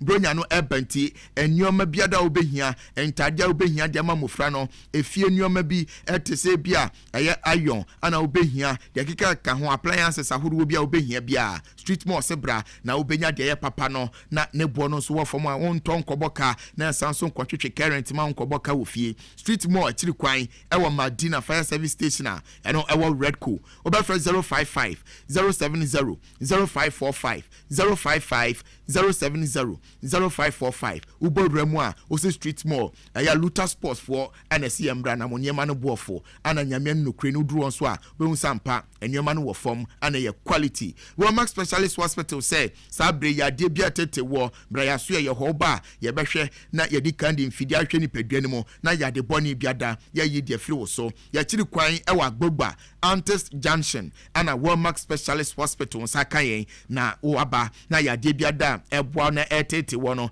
ye yi ni nyina e de afiri wo so obeto nupa so anomo a ye Walmark Pharmacy ne ye be kanfo de ma Walmark Pharmacy say edro bia wo hia biato de obenum na koyi ya de afiri ni padua nim de bra Walmark Pharmacy na ya so ye anendro no doctor Tradiama wona wa babaje ye ndro na FD ajetumo oba na chese won so no wa benya eye enupa na won so atumi anom na aboa eyi efini yade wa hodo nyina e de afru ni pedua no emu Madina Redco Junction a eno ewo fire service station chen ho a ana Walmark Pharmacy yenso ebutuo sa be ene ayade sememene da ana ope ba bia akotena didi adwodwo ho a eye Clays Corner ana ye kanfo dia ma Clays Corner say Ghana hanua ni bia da de bodin udra on sa ekabi ewo yaso ya eno ewo Madina Redco a ye ne fire service station so eboso obefre 059 997 0322 059 997 0322 na won so aba na wotwa wieye oni ukiski ne ukanchima ene mofra ne nyina da oba ne berema mo ba mo betuma didi afili tra bien na bibia so tuma ekemesa se Grace Corner nuane no eye correct pa sa brace obedi pan no so a eye sugar bread butter bread na obedie bra manna bread eye ade se ye pan no ene anytime de biada all day eye fresh and ye serve jama wo manna bread ubehu ye chiri kwan ewo Madina Redco ya ye ne fire service station no enso eboso say ye brodo pan na obedi pan no a eye sugar bread butter bread manna bread oba wonsa ekabi obene duduo munti fre 053 408 0012 053 408 0012 na won so frɛ manna bread na pan no ahodo abehia de adi dwuma no ya boa ma won sa akabi nyuma ko ya dama ana na no pɛi wo pia ye nan ye besi nkonya na ye de afisam ni nyina erebesom wo sa bread ye bɛkɔ na odi agromu kwasi frimpon di bala enso atwa so don abusuafo de nkoma wa chire nyina edi amawo right. Dr. Bessie da celebrate Dr. Bills and what can say all the latest in the local news rinyano or them say so have to him and so doing so am refi say still show near live on YouTube and so show near live on Facebook and so uram on YouTube and Facebook and so o search for Aluta 92.1 Aluta 92.1 on Facebook and on YouTube na fe about wedding kan afro page you subscribe or comment one like na from me share and so etimi edamai because so account so messages na emra 0599 033 527 0599 033 527 0599 033 527 CBI WhatsApp message say SMS games how do about both local and foreign about your odeba ebaje brain afia kenkan nya kama and so dwelling so that now dwelling no a weekend edition of Aluta Global Sports and Atlantia ye de ebrew obebia obia ene anopai so marimfo na say more den and confirma Osekrom fast food joint maka che say Osekrom fast food joint e won kan haya na ye wo Spinters Road Kasapreko Junction oho ne butu Osekrom fast food joint yo enkran haya Spinters Road Kasapreko Junction bia ene eye anabafie entu probia wa ben no nimde ewo aduanemu a eye Osekrom fast food joint ana make for the amount ene o ye birthday party obia o ye engagement o ye wedding anampo any other program bia event bia ye bia se bia mo keep it club bia mo ye ekuo bi ya moko conference bi moko excursion na mo be hia se mo betimi di nua ne papa e dia kona fo mo timi dia 7 mo members ene awo ho a furniture enso Osekrom fast food joint asoye ana so be friends see a essence Osekrom fast food joint oje orders edima all occasions number ni 0246 901 774 0246 901 774 na 40 minute Osekrom fast food joint empany for so etimi edin komo omuso iso mu na ne anopaye ya transe de o kense onsem ebrew apakan GH atenase Steel Flex atenase na ya Oxy atenase yedin kan rom awon no nsem ene games how do e baso na apakan good morning bokore nyame adom bibia e fine yes ida yesu ase in the next 15 minutes ewo enemy Sambi Ushwa Trebena. 36 minutes downside of 8.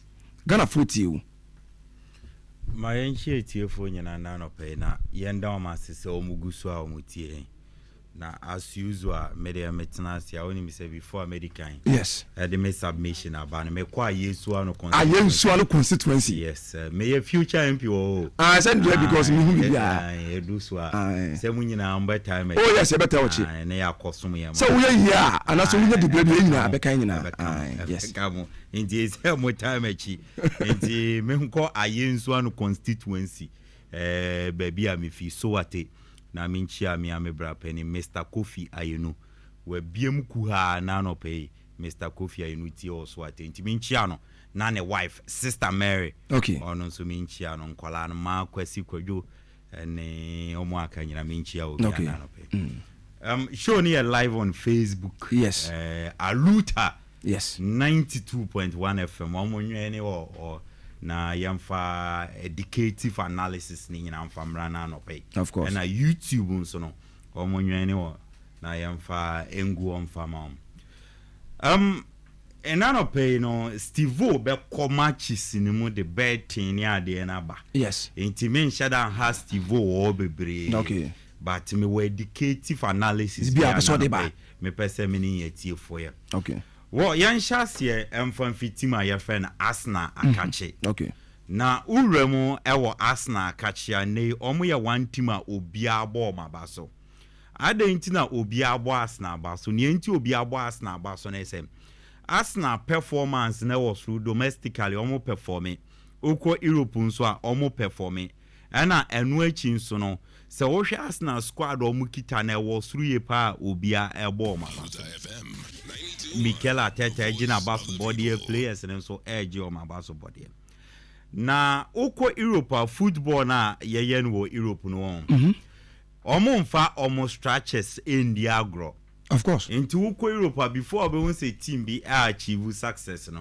meaning says stretches ni ye adwuma stretches ni bia function okay na se wo say team be achieve success e Europe mostly no ye the abasobody no e the bo coaches e we are club president so wa boa ma ya quality signings ni ade na koye di ma team no na mo teams na we Europe no so who say team be achieve success e we Europe about 95% no sa nipa no achieve that no ye share money din sporting directors contribute hugely to team success in Europe. Now, Americano say team be achieve success in Europe.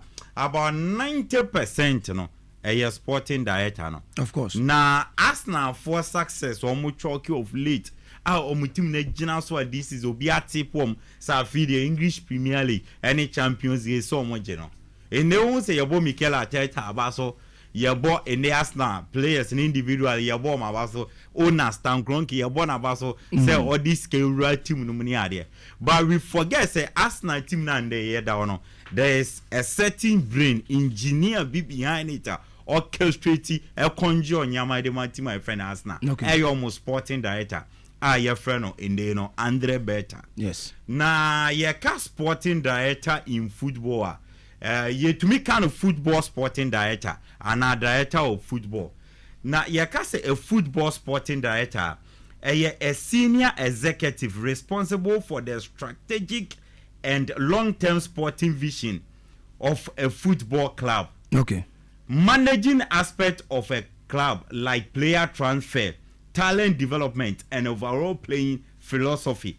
They act as a link between management, coaches, and players, overseeing all football operations and ensuring consistent strategy, while the head coach focuses on day-to-day team management. This is a crucial of providing continuity and maintaining the club long-term success. Into the yekase football sporting director,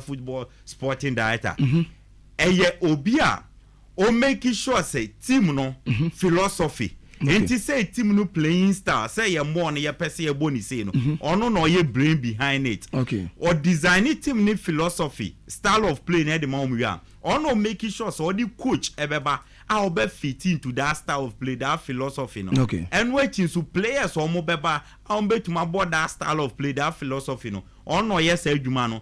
And a club no transfer say yen koto player mra say yen tom player sa negotiations ni nyina ye kofa coach ba kwanya coach ne be fa so etumi aso CD say me player we ono no kofa those players ne ba so basically a ban football club bibia concerning recruitment philosophy ni sa nyama ni nyina no sporting directors and behind it na ye ka sporting director omuki rose o madwuma ankasa o moye no ene sen yen komuni enhwe o muki rose a o mutumi performing enti sani fa o muki rose no efa etoso emame ye ka sporting director o muki rose na niem strategic planning enti sana meka say yen plan yen kofa wembra no sporting directors and yes adwuma no ana plan no kran not just plan but we also strategic it and the qualified ade no strategic plan be akeke and what you know player transfer and recruitment say yen koto player mra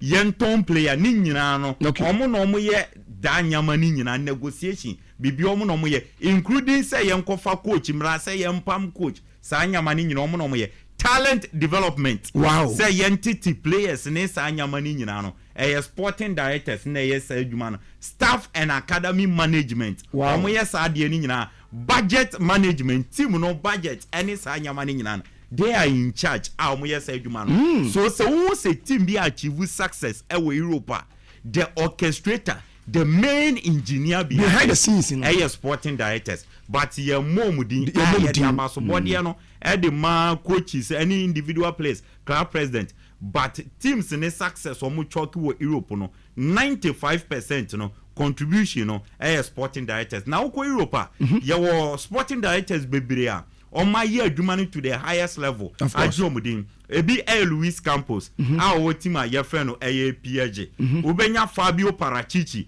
formerly of Juventus or Tottenham Hotspur ubenya Monchi formerly of Sevilla or Aston Villa ni ade nyina ubenya Tikil Begistan of Barcelona any team a your friend Man City ubenya Christoph Friend in the whole team a your friend Bayern Munich Michael Edwards wow team Liverpool Michael Edwards top guys no Matteo Alemani formerly of Barcelona or Atletico Madrid Edu Gaspar formerly of Arsenal in the our team a your friend Nottingham Forest ubenya Giuseppe Beppe Marotta and the our team a your friend Inter Milan any in no Andre Bet and Munina Yasi Bubodia Bechi. These are top sporting directors or more game no Europe. Na make us sporting directors as a mono. Or this way team Europe now be to achieve success.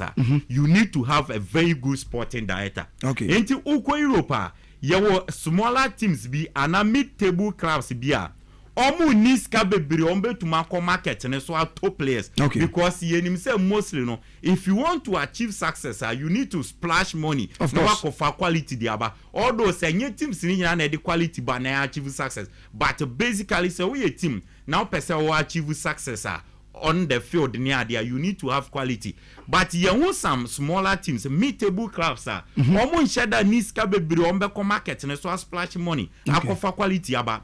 But with a very good sporting director, our plan, our vision, or Babeshishi team at the moment, unknown players, now what they are about, not the unknown coach, but no one more time to develop, no one more atmosphere to develop, no, or more achieve success. Inti yakan. You can talk about team in Sevilla. Sevilla success over the years. Say the most successful club. Okay. In the history of Europa League near the nyina no a certain Monchi and the engineers adiano edema team my friend Sevilla those days no one cover the likes of Ivan Rakitic mo Sergio Ramos no near there Juscondo unknown players not the a certain Unai Emery Ediaba normal achieve a lot of success in the Sevilla the most successful club in the history of the Europa League. Why the engineers are the end of the mom? A certain good sporting director Munyae in Monchi. In the 2016, Emra team my friend Leicester City. Edgy the English Premier League. Emra Obia Anti. A certain John Rutklin.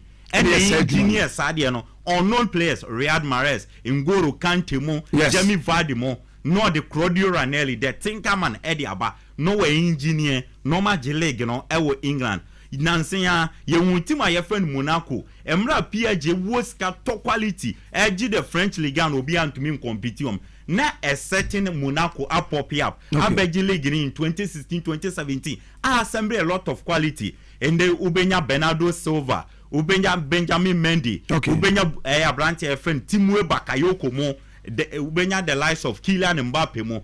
It was a certain Luis Ocampos and an engineer Sadiano alongside coach your friend Leonardo Jardim and Omutumi League. Don't forget that season Omobo UEFA Champions semi-final Juventus and a omu film and so and when chinsono ubetumi abubo din bebrea adie bechi enti smaller teams kra omu niskano with a very good sporting director omu tumi achieve success yehu escafo bebre edi omusika abeshe teams mu ewe Europe with a very good sporting director omu achieve success enti mbra Roman Abramovich ebe fa team a ye friend of Chelsea no wankase mi woska adwuma no me na metumi aye na mom nia Roman Abramovich eye ne se or the good sporting directors at the on board. So Osheni project na say with Michael Eminalo Chelsea AG Champions League in 2012 or no engineers adiano AGG English Premier League trophies edema okwo no and Chelsea for the Marina Granovsky adibaye.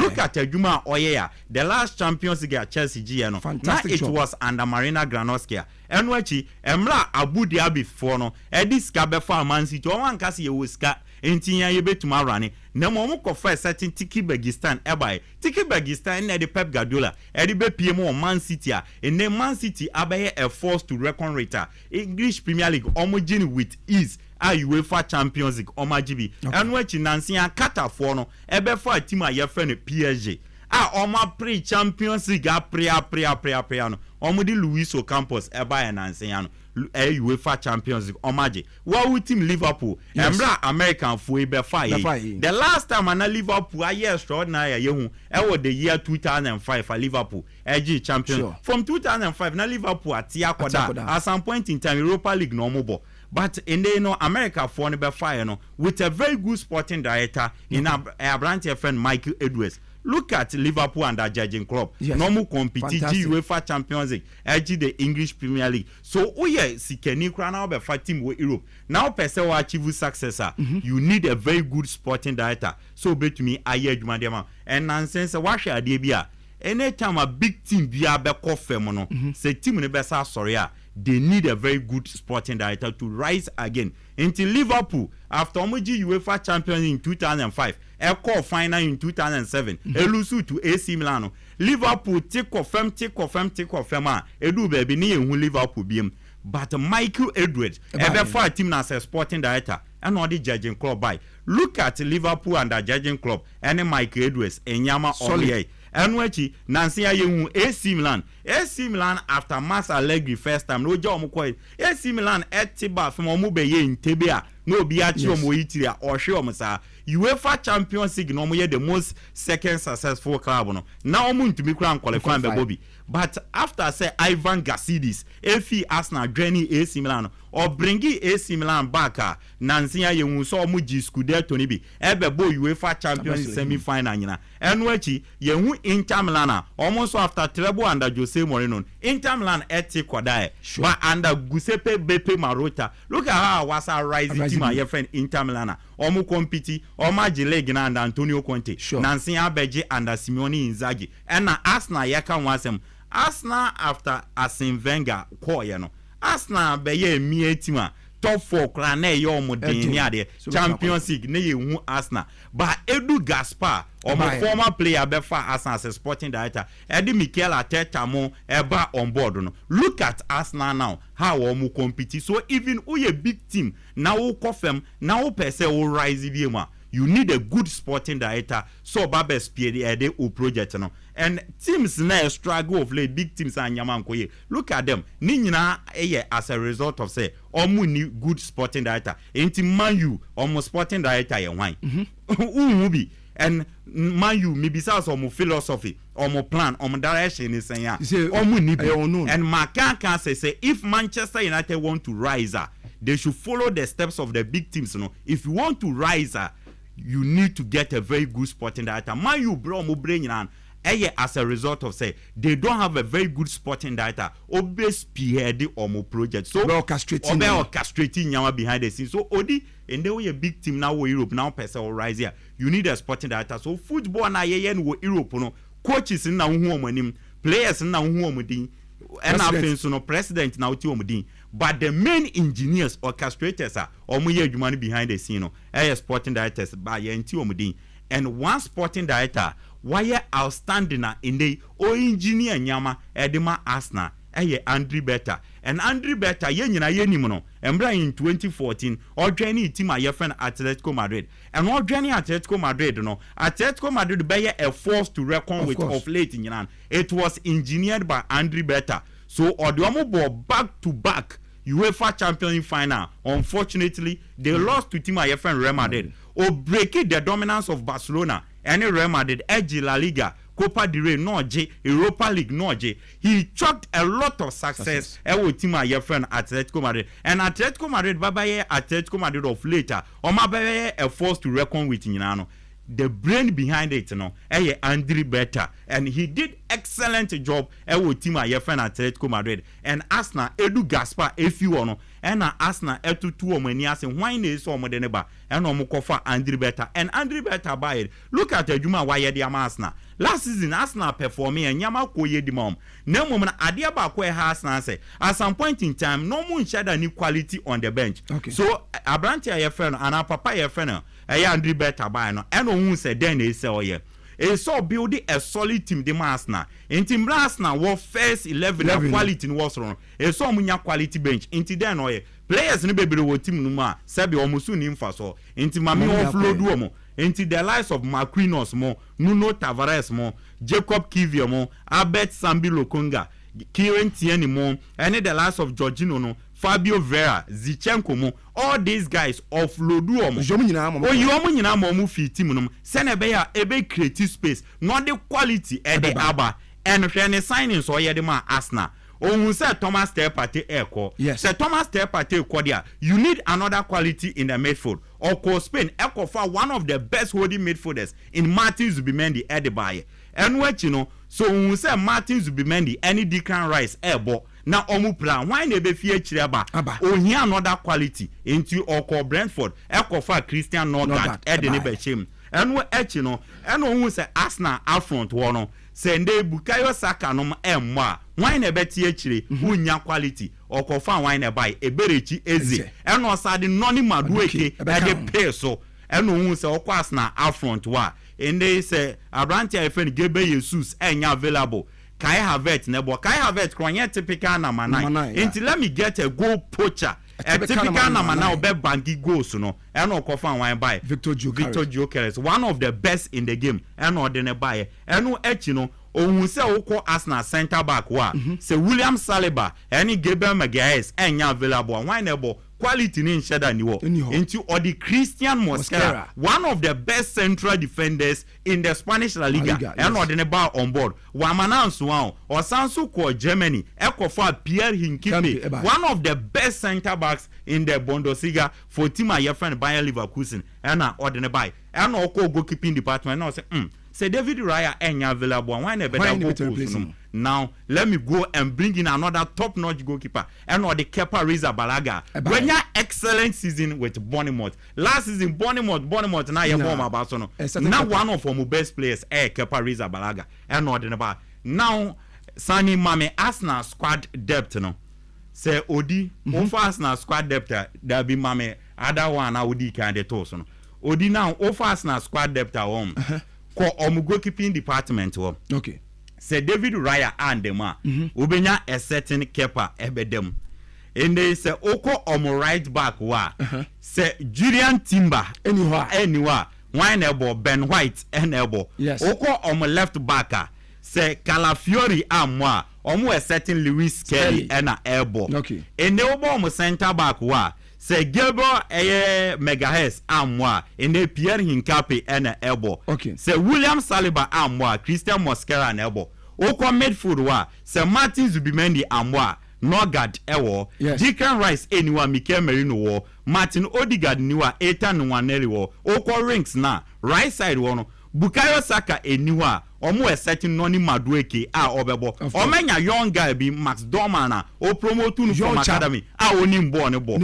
Oko left side of the rings na. Se Abrante Efeno eye Martinelli niwo. Na Trossard eniwa Winebo Eberechi Eze. Oko striking position wa. Se Jokeres eniwo ende ubenya Kai Havertz any Gabriel Jesus omobebo wa building squad in depth e di amatima ye fen solid squad na wa build Arsenal na no dey now say Arsenal ekobo game Arsenal betumi afield the two separate 11 omo nyina ye full of quality. Okay, enti Arsenal betumi akọ game obetumi abo David Raya ni goalkeeper, Ricardo Calafiori number 3, number 2 Julian Timber, Gilbert Magalhaes, any William Saliba ebebo, Declan Rice, Martin Zubimendi, any Odegaard ebebo midfield no. Oko front wa Bukayo Saka, Jokers, any Gabriel Martinelli ebebo. This Arsenal first 11, they are capable of beating any team. Of course. We hear no fewer Arsenal betumako game so may rest these players.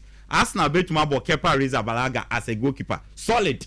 Oko air right back wa Ben White ebebo, left back Lewis Kelly ebebo. Oko center back na Christian Mosquera ne Pierre Hinkipi ebetumabo in the midfield. Norgard, Ethan Nwaneri, any Mikel Merino bebo. Up front no, Noni Madueke, Eberechi Eze, any Kai Havertz ebetumabo. We krano, Gebe Jesus bench or Memu. This is the squad in depth. Andre Bertaba and Wabi fantastic job. He did the same thing. Ewa Atletico Madrid. Oba Arsenal. Or ye the same thing. So yebebo Mikel Arteta abaso. Yebebo Stan Kroenke abaso. But the man behind it, our engineers anyamano. Ebia untini din. But me memu wengu ni pakon. Ni din edi Andre Berta. Na se Nkrofo tepo Arsenal this season. Se finally Arsenal ebeji a major trophy this season. Odi memma nya wonwa because of late wahia teams na escafodi o musika babe fa no nyina investors be investing in it no. The moment omubenya very good sporting director on board no omoje trophy so the Abu Dhabi no ebe fa Man City omudi TQ Bergstein buy Pep Guardiola buy no trophies no e flow ye Chelsea ende no omunya eye Michael Eminalo ene Marino Granovsky no trophies in Efroe. Liverpool Fenway for one fire. Michael Edwards eba on board no. Trophies no. Finally eba. Nansinya yehu PSG. Kata for one fire per Champions League per no. Luis Ocampos eba on board no. Trophy ni buy. Finally Andre Berta. One of the best sporting directors in the game. Our rival or Arsenal. I have the feeling say Arsenal. But this is the time they will win a major trophy this season. Mark it on the wall. Arsenal will win the English Premier League. Arsenal will win the UEFA Champions League. Because anytime investor be adi ni sika babe fatim say onya a top-notch sporting director onim na adwuma finally trophy neba with Abraham Papa Efeno Andre Berta on board. Finally Arsenal trophy beba this season. Trophy beba. Odi in just 1 minute. 6 Fabregas, one monitor adwuma Fabregas here. The last 12 games unbeaten. Charlie Endra Como Echi Sassuolo ebo mu 2-0. Na odi ene no Fabregas ejuma waye marvelous. Nkrofo ma o mani nko Fabregas, but Fabregas is doing marvelous job. Ewo team a ye fa no Como. Na se wahia ye wo former players bi ananse ya omo retire, omo ya active coaching. So ende uko team ye finance na obenya Mikel Arteta. Yes. Oko Bayern Munich obenya Vincent Kompany. Xabi Alonso Real Madrid. Enzo Maresca Chelsea. Don't forget Enzo Maresca oye Italiano. Yes, Italian. As a 2013 year no retire. Into oye former player na retire no coach Chelsea. And assess Fabregas Okomo. And the Zidane mo ne Xavi mo de omo tifi omo joma home. Na these ex-players now and some retire on omu coaches. They are doing well. Sure. Mikel Arteta is doing well with Arsenal. Wama Arsenal by a force. And they Enzo Maresca bar Chelsea and say, Vincent Kompany. Look at deadly team our build or Bayern Munich. Xabi Alonso compete in our Germany. Yes. Bro Bayern Munich. Dortmund. And we Madrid dinner bar. Oba on your bad cry. He is performing. Our team. Your friend Madrid.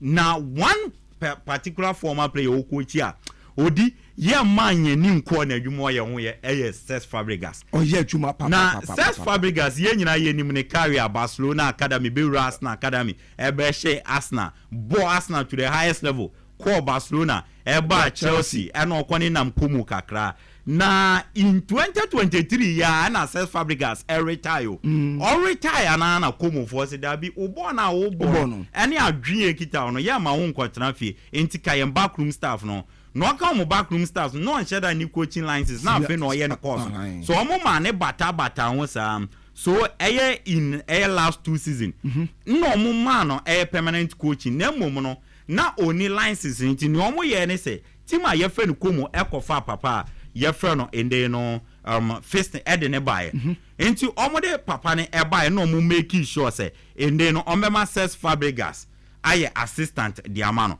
and na last 2 season omo qualify team no ede ne bae de sia anum omo de ne bae pepepe the come of one bus here pepepe and a Fabregas enya ne coaching licenses no and automatically no ende no omo to me ede ne year manager and odi last season say o hwe come for na a team a waba for in the Serie A omo finish 10th or avoid the team no relegation. And omo finish 10th now this season crowd or the team now ko different level and last season no Emra Inter Milan Simeone Zaghi eja omo okwe no nanka Fabregas no omo pe no because of na adwuma Fabregas aye e wo komo no enti no omo pe Fabregas na won Fabregas reject Inter Milan said abi member komo project me pese me to aso me de oma ba Serie A me ba e me di 10th enti ade na se me prepare mu fio me nto project ne so na this season or the team a ye friend komo for no from 10th no or the oma be a force to reckon with all compete for a Champions League slot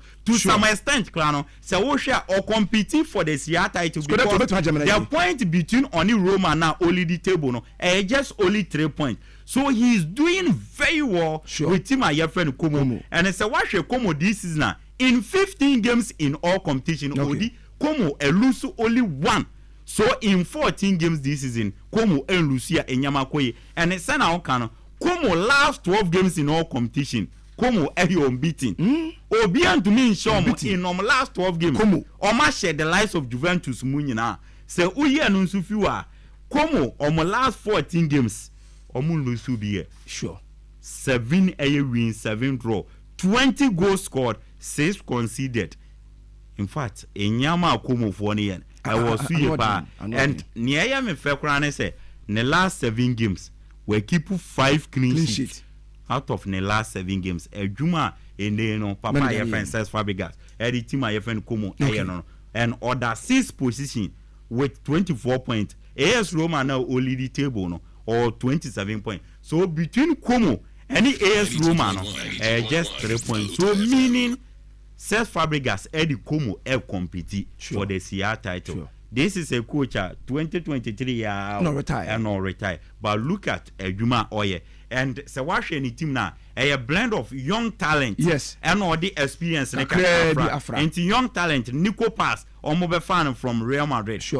When they Jacob Ramon fan from Madrid, Jadon Adai, Maximo Paron, Jesus Rodriguez, Alex Vera. These are young guys or the year man. And NWH all the experienced players Kaka Brandy, Diego Carlos, formerly of Sevilla, Oba Aston Villa, Alberto Moreno.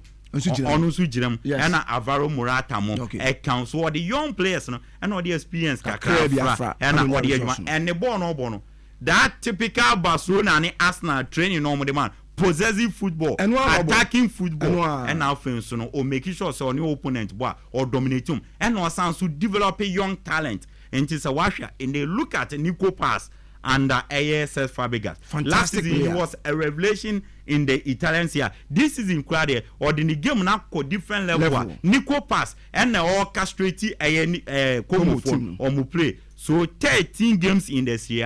Watch 5 goals, I have 5 assists. Or a joint top scorer and a joint assist. So this season, Abranti IFN, Nico Pass, 14 games in all competition, 10 goals involvement, and a well holding team. Your friend come for down or yeah, man, and Madrid 4 persons are before Monday, and we will be a we develop a guy now. A certain Cesc Fabregas. So Cesc Fabregas, do not any corner way. but he is doing well ɛwɔ team a yɛfrɛ no ɛyɛ Como. Na ɛnyɛ me wɔn sɛ big team bi ɔbɛpam ne coach say Liverpool jani slot kwanya they will probably look at Cesc Fabregas. Barcelona dachi biano if omo pe coach bia they will go in for Cesc Fabregas and dachi bia say Mikel Arteta decided so maybe I mean coach Arsenal bia me kwa Cesc Fabregas will come on board and Spanish national team no krano say dachi bi omo pe coach they will go back to E3 and look out for Cesc Fabregas. Yambona about so he is doing well at Como. All right. Abusuya Apakan GH, fantastic submission this morning. Another my live on Aluta 92.1 FM. So you're trying to so Edamao. Now a few of your messages about Facebook any na Nana Kwabena GH or say London will be red. Also the other buy no. Michael Danko say fantastic program. Guys, keep up the good work. Another 5 emojis no and so count the buy.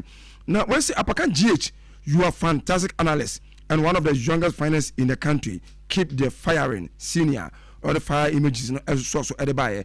Ozzy, my lunch and after young queen, meaning say, and also be Europe, and I'm sure, big game, Chelsea. Chelsea, me call because I can't be a call Roma game also. Okay. Roma, Gasperini, or yeah, you my power, me, tram in Monabaso because, Obefa. I call Atlanta. Obianim say Atlanta there na boy Juma. Omo attacking football but Oba Roma for the past 12 games on Mabono. We conceded only 6 goals. He's having the best defense in the league as we speak. And also one Antonio Conte. I say omo coaches omo share 12. Antonio Conte a share more than one share. Okay. This time around no person also back no obetra Antonio Conte say a good mod or like he's coming up. 92.1. Roma and Napoli and Kazanga are big rivalry. Also, so Unima 1958 to 1959 season. Roma actually Napoli Eshomo 8-0. Okay. Rome. Inti game na ebano is first against a champion. Okay. Because in recent matches Napoli in Roma about 42 matches in recent games. Napoli Roma winning 16 and Napoli are winning 15. It's 11 higher draw. Okay. Goes never there in all the matches they play, no. Go stab them. Okay. Go stab them. Pa into no be about two chacha and be as Mr. Chacha man rather than inti on for goes in shame. Gasperini at now Atlanta for 9 good years. Obianim said he did fantastically well for Napoli, Atlanta. Okay. But see how about Roma, CNMD can 6 goals per any team at him in all 12 matches, which means he's having the best record in the Serie A as we speak now. Okay. There's more room for errors, though, but I think Gasperini game or team or Usha even Ivan Ferguson, Alfie, Brighton Albion, Eba. Rome no. This is the first time I watch you go, and I think say of course you say Abeba ama Rome so Roma enya omo good form. Now I remember Antonio Conte so for last season he was the best coach in Italy. We called 2 games without a win. Into Napoli they are coming into this game they are having a problem kakra because Ushom Champions League nimpo I say goes na shada am flow am Ushom League no so I say omo lusu players Lukaku epra ena Kevin De Bruyne so epra ntama say game no mo bono share main players no mo bono nyina na epra nti ase as a key players ne pra nti on share nya balance because Antonio Conte team yo be bia no o pese ye top players man but as a we nso do nya but on share nya te say the open no nti Antonio Conte I feel say Napoli for this game now on Sunday, I think say Roma is a bit ahead of Napoli. Share tactics now, numbers now. Now me back friends Massimiliano Allegri. Milan game. Okay. Massimiliano Allegri or yeah, but I say nipa ana man for almost shut down for money on one side. Well, the last 4 games, we overcoming Inter. Okay. And then Saturday only Lazio and Ebo. It's a chance that we win game where obetimi akọ top na pile more pressure ewo friends Roma and Napoli game. So for me, I think that 92.1 Milan Aluta FM. Almost back in a sense that they are Massimiliano Allegri this season are for team. Inti game our born and I'm hoping and praying that things will go well for him because we'll be in Massimiliano Allegri do AC Milan before and Juventus before. Inti for me, I think that Massimiliano Allegri, AC Milan, almost boy Juma. Now me call a friend say, Coventry City. Yes. Now a friend say Frank Lampard. Frank Lampard. Now and run 1 year. I'm going to man. And run 1 year and okay. Me will start be me say what they to so that. Yeah. I'm sure. Oh, why a Juma? I'm on for any who Juma because if it is no buy now I'm in the 17th position. Sure. But about 10 games, I brought about 1 draw so Lucy and I'm about playoff for last season. Sunderland. I show more to qualify by Premiership. This season, Osha game now all bono. He's on top of the league. And the striker, Ghana any striker, Brendan Asante. One of the top goal scorers in the league or for championship. He is doing fantastically well. Sesena Abs were prakakra. Brendan Asante were cause more injury. For me, I think that the Frank Lampard there, and I'm say next season, betting qualify by Premiership no more. Inti, me Sergio winning Bessiana, Osha 52 matches, 29 won, 10 draws, 13 losses. Osha winning rate na 55.8. Yes, it is a massive job for a coach like Frank Lampard. Although say he last season, 2013 over Chelsea and no man could in Obaye.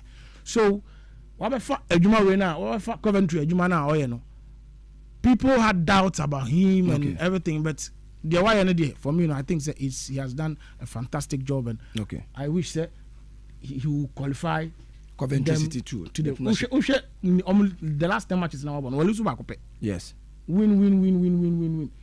Lose pen or one draw, one lose pen when you Coventry there. May me root for Frank Lampard, Coventry City. So Premiership. All right. Abusia na ya Oxy and attending canon. You are live still on Aluta 92.1 FM way and the weekend edition of Aluta Global Sports on Asugusu Utieno. Na me den enso de odi agromo kwese fem pobeta fem kwese dibala. Ye wakona fe ye wuram e Chelsea gena fe abafie na Steve Flex enso e han say Steve Oba no am fan to etefo nim say High Table Restaurant and Sky Bar. Semen kan check Ghana for nyina say so wa kra ne potema baby ese utimi na buso nyina ojere ene enkwara nyina ekọ na fo mutimi ko di enkomo na mutimi djomo na mutimi didi kama na mutimi enjoy a High Table Restaurant and Sky Bar ana me kam for them out ene anopai ubewu yen enso aviation goil awo my hot junction awo nkraya na ebia opedwa mi to say banku and okro soup assorted fried rice and jollof rice ebi wo assorted noodles ene keka nyina no obenya bi enso ho na diama ene High Table Restaurant and Sky Bar eni kan say ebia o ti wo na ebusua no girlfriend no jere ene nkoda yi na motio na mo enjoy mu stay ho enya no na bia mo sepe different a signature cocktails ahodo nyina no na also enjoy music ahodo aboa ma bia so etimi I complete edamao friend sesia it was 0557 049 192 0557 049 192 na for what mean High Table Restaurant and Sky Bar and so what mean come so what say High Table Restaurant near Jose say the sky the limit at High Table Restaurant and Sky Bar and one sem so kakra no sivo ebren konti room Chelsea the big game ever so that na I was Stamford Bridge Chelsea locking ons against Arsenal Ghana footy any game that the way I the pros and cons was a game. Right, my minchi TFO said Danny Daniel Omuti Aluta 92.1 FM. Arsenal versus Chelsea. A game bakwa emube dinye pa since 2007 Oma meet 50 times. Chelsea are winning 20, Arsenal are winning 19 and 11 I draw. Okay. And since 2003 up to date, Oma meet 5 times. Arsenal winning 3, Chelsea into me winning beer and a menu a pie draw. Okay. So it tells me that since 2003 the ban Arsenal and sa ewo Chelsea esuye pa. Sure. Yes, and proud to this game. No mu mienu nyina obia form heading into this game. In the Champions League, no obia winning convincingly. Yes. And proud to this game, feeling here great. Both sides are coming with a lot of big mentality. So to me, I take the 3 point. And a game means what be winning a bit more boost to confidence towards the season because a big clash. As I love Nanin derby between these two clubs. These two clubs, Asia, you can see there are a lot of drama to happen in this particular game. In this game, we say red card. AC was our game with more and and we check it both sides and so almost solid midfielders. Moise Caicedo and Declan Rice, Declan Rice and so. Yes, a bear the midfield battle between Declan Rice and Moise Caicedo. But make I say this season Moise Caicedo the performance on was so kakra at the chain Declan Rice because we check it starts and the this season or the goals kakra aka the game no and the goals was so bangers on kwana or share. And proud to this game game never born or Stamford Bridge. And at Stamford Bridge, so Chelsea bear upper hand kakra over Arsenal in this particular game. This particular game, I fancy Chelsea to beat Arsenal in this particular game. And it's a Chelsea winning game name, man, young one. And my prediction, so me are going for 2-1 win for Chelsea in this particular game. I back also Sunday. Okay. Crystal Palace against Manchester United. Park. Yes, a game back where a bad them part the Manchester United because we check it this season. Man, you almost consistent. Away games. Yes, and a Crystal Palace, so they are different animal from last season to this season. Coach Glasner or the winning mentality be Abesha boys more. They have mental toughness in these big games. Into man, you equal away at Crystal Palace. A big game back could be a boom bed in year. Their mama, I'll check out my guy at the solidity about Extronum, and I'll check if you want Kamada, and so the stability above 51. And I'll call anymore Benya Mateta, Sar, and Yermi Pino, almost because threat to Manchester United team. They didn't get across to a bench. Yes, or a super sub or bow to me. I change BBL with his experience out. What gather from Arsenal into a game back we are. Murumi Amorin and home back to Crystal Palace. Yes, so this particular game, Crystal Palace, I fancy them to win this particular game. Tottenham Hotspur against Fulham, North London derby, a game back we move Tottenham Hotspur, almost consistent. Sure. Yes, almost adapa for sorry to say that. And no more linear, a normal lose. Investors do too much games. Yes, we check almost squad, almost decent squad, but one thing I have almost injuries. No, we check almost best player last season, Kulecheski, Owenji, James Madison, so Owenji, Romero, and so Owenji. Almost like a balance almost department. And the last 2 games on Bono, Mohamed Kudus to me into the party. And so Enyan so bonnet our meeting because who was having Simons, more Kudus epic no kakra. Oh, quality players. So I have Brandon, I have friends, Johnson, fantastic young chap.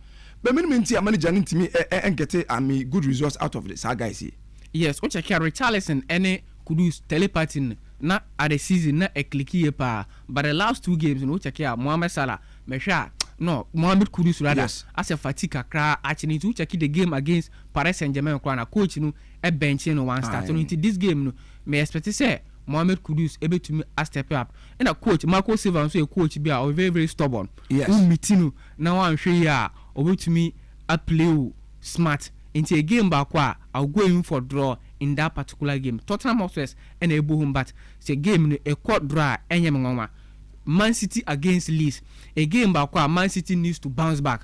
Because almost top scorer Erling Haaland, the last time I'm by Liverpool say a boy and coaching a bench into enough rest.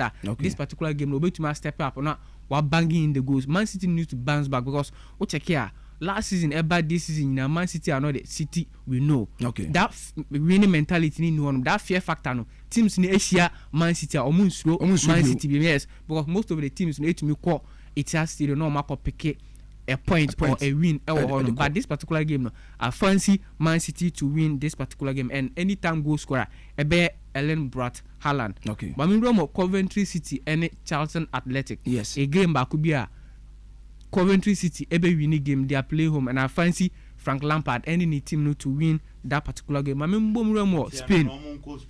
Yes, yes, Mecca. Yes, I run to me more. Camp Nou. Yes. This is the second game of Barca Ebo Camp Nou. Yes. In the 45 ton capacity. a game back kwa first one almost be about 4-0. Yes a game back kwa Femi Lopez Mobi this season check here he has been outstanding 12 games 7 goals 4 assists but this particular game he will miss but enya a huge impact be a Barca game so it won't be a big blow for them because Lewandowski is there, Rafinha is there and Lamine Yamal and so on Frankie de Jong so aba if you want to be my defensive splitting passes into this particular game no Barca will win this particular game hands down. But I mean Real Madrid against Girona right yes. Girona rather a game back Real Madrid needs to win. They need to get back to winning ways of course because the last time I'm about draw away and it was disappointing results for Real Madrid fans and the Real Madrid Football Club. So this particular game, no, I fancy Real Madrid to win this particular game. Kylian Mbappe, check out this season was stepping up here, 21 games, was 23 goals, 3 assists. That's incredible, and he is standing in a good position to win the Ballon d'Or. This particular game, me expect to say Real Madrid ebe winning this particular game. I mean, more a Bundesliga, Bayern Munich against St. Pauli. A game back could be a Bayern Munich ebe winning game. No, prior to this game, no. More very decent form in the Bundesliga. Checking this season, lose only one game. That was against Arsenal in the Champions League. Lose 3-0 to Arsenal. In this particular game, they are playing home. I fancy them to beat St. Pauli. Union Berlin against Heidenheim. A game Bakubia. Union Berlin eba Bundesliga. They have been standout in the Bundesliga. And this particular game, I fancy Union Berlin to win this particular game.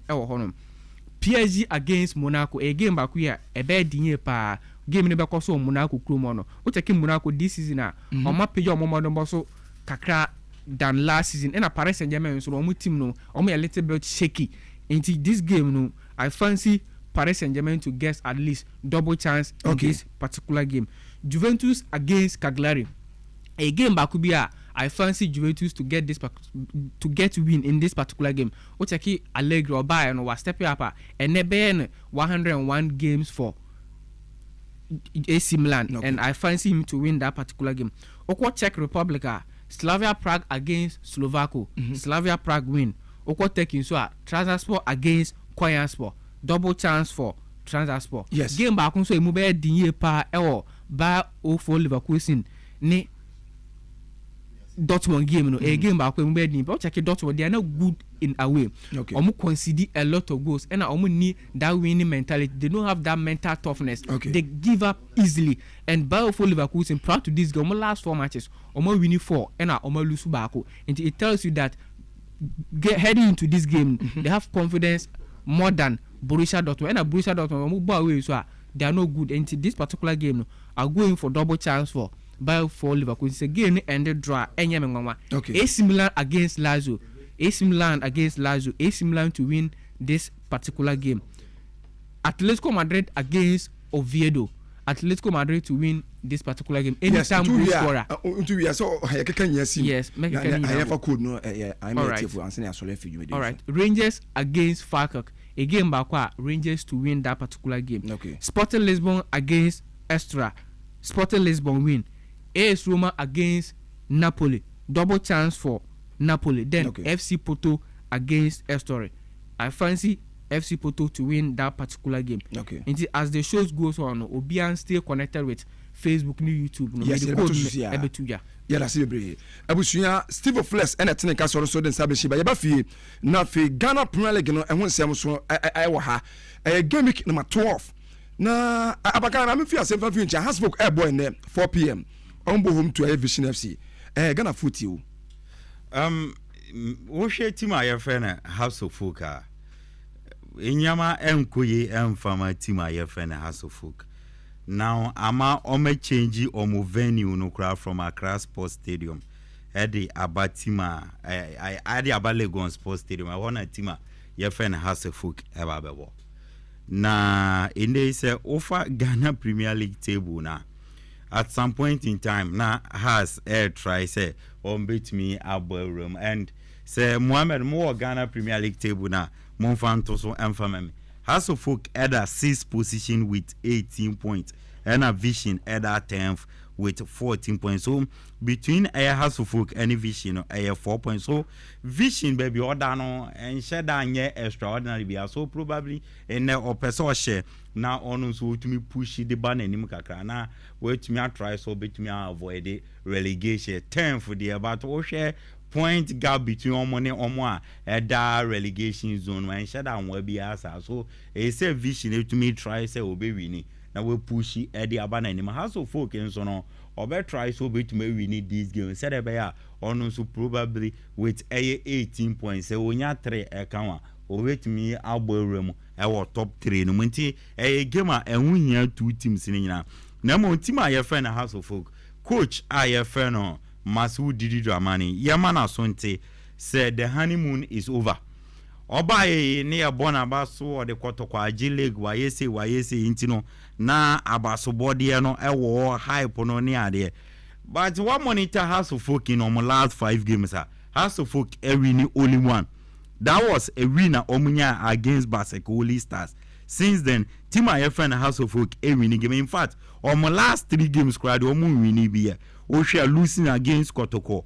Omo ball draw against Basketball Stars and Omo ball draw against Team IFN Young Apostles. So Coach IFN Master Wood did it man obey expectation was but as a performance and Shadanye extraordinary. And this is the time I say to me permanent kind of credit say honeymoon over. It is time to get to the job. Now wait to my Jumano. Sir, I mean honeymoon is over. Okay. On get down on starting year Jumano because or by result and Shadanye extraordinary lose draw ne woman win ba kubia ba befam. This is not the House of Folk we want to see because leg say has ne Kotoko so mu compete and my leg there. Fortunately for us Kotoko is performing this season in tinka has and so no to me decide Janon so to me the buyer in kebe to my boy but unfortunately has acquire draw a woman na lose ba kubia befam na win ba kubia befam and House of Folk problem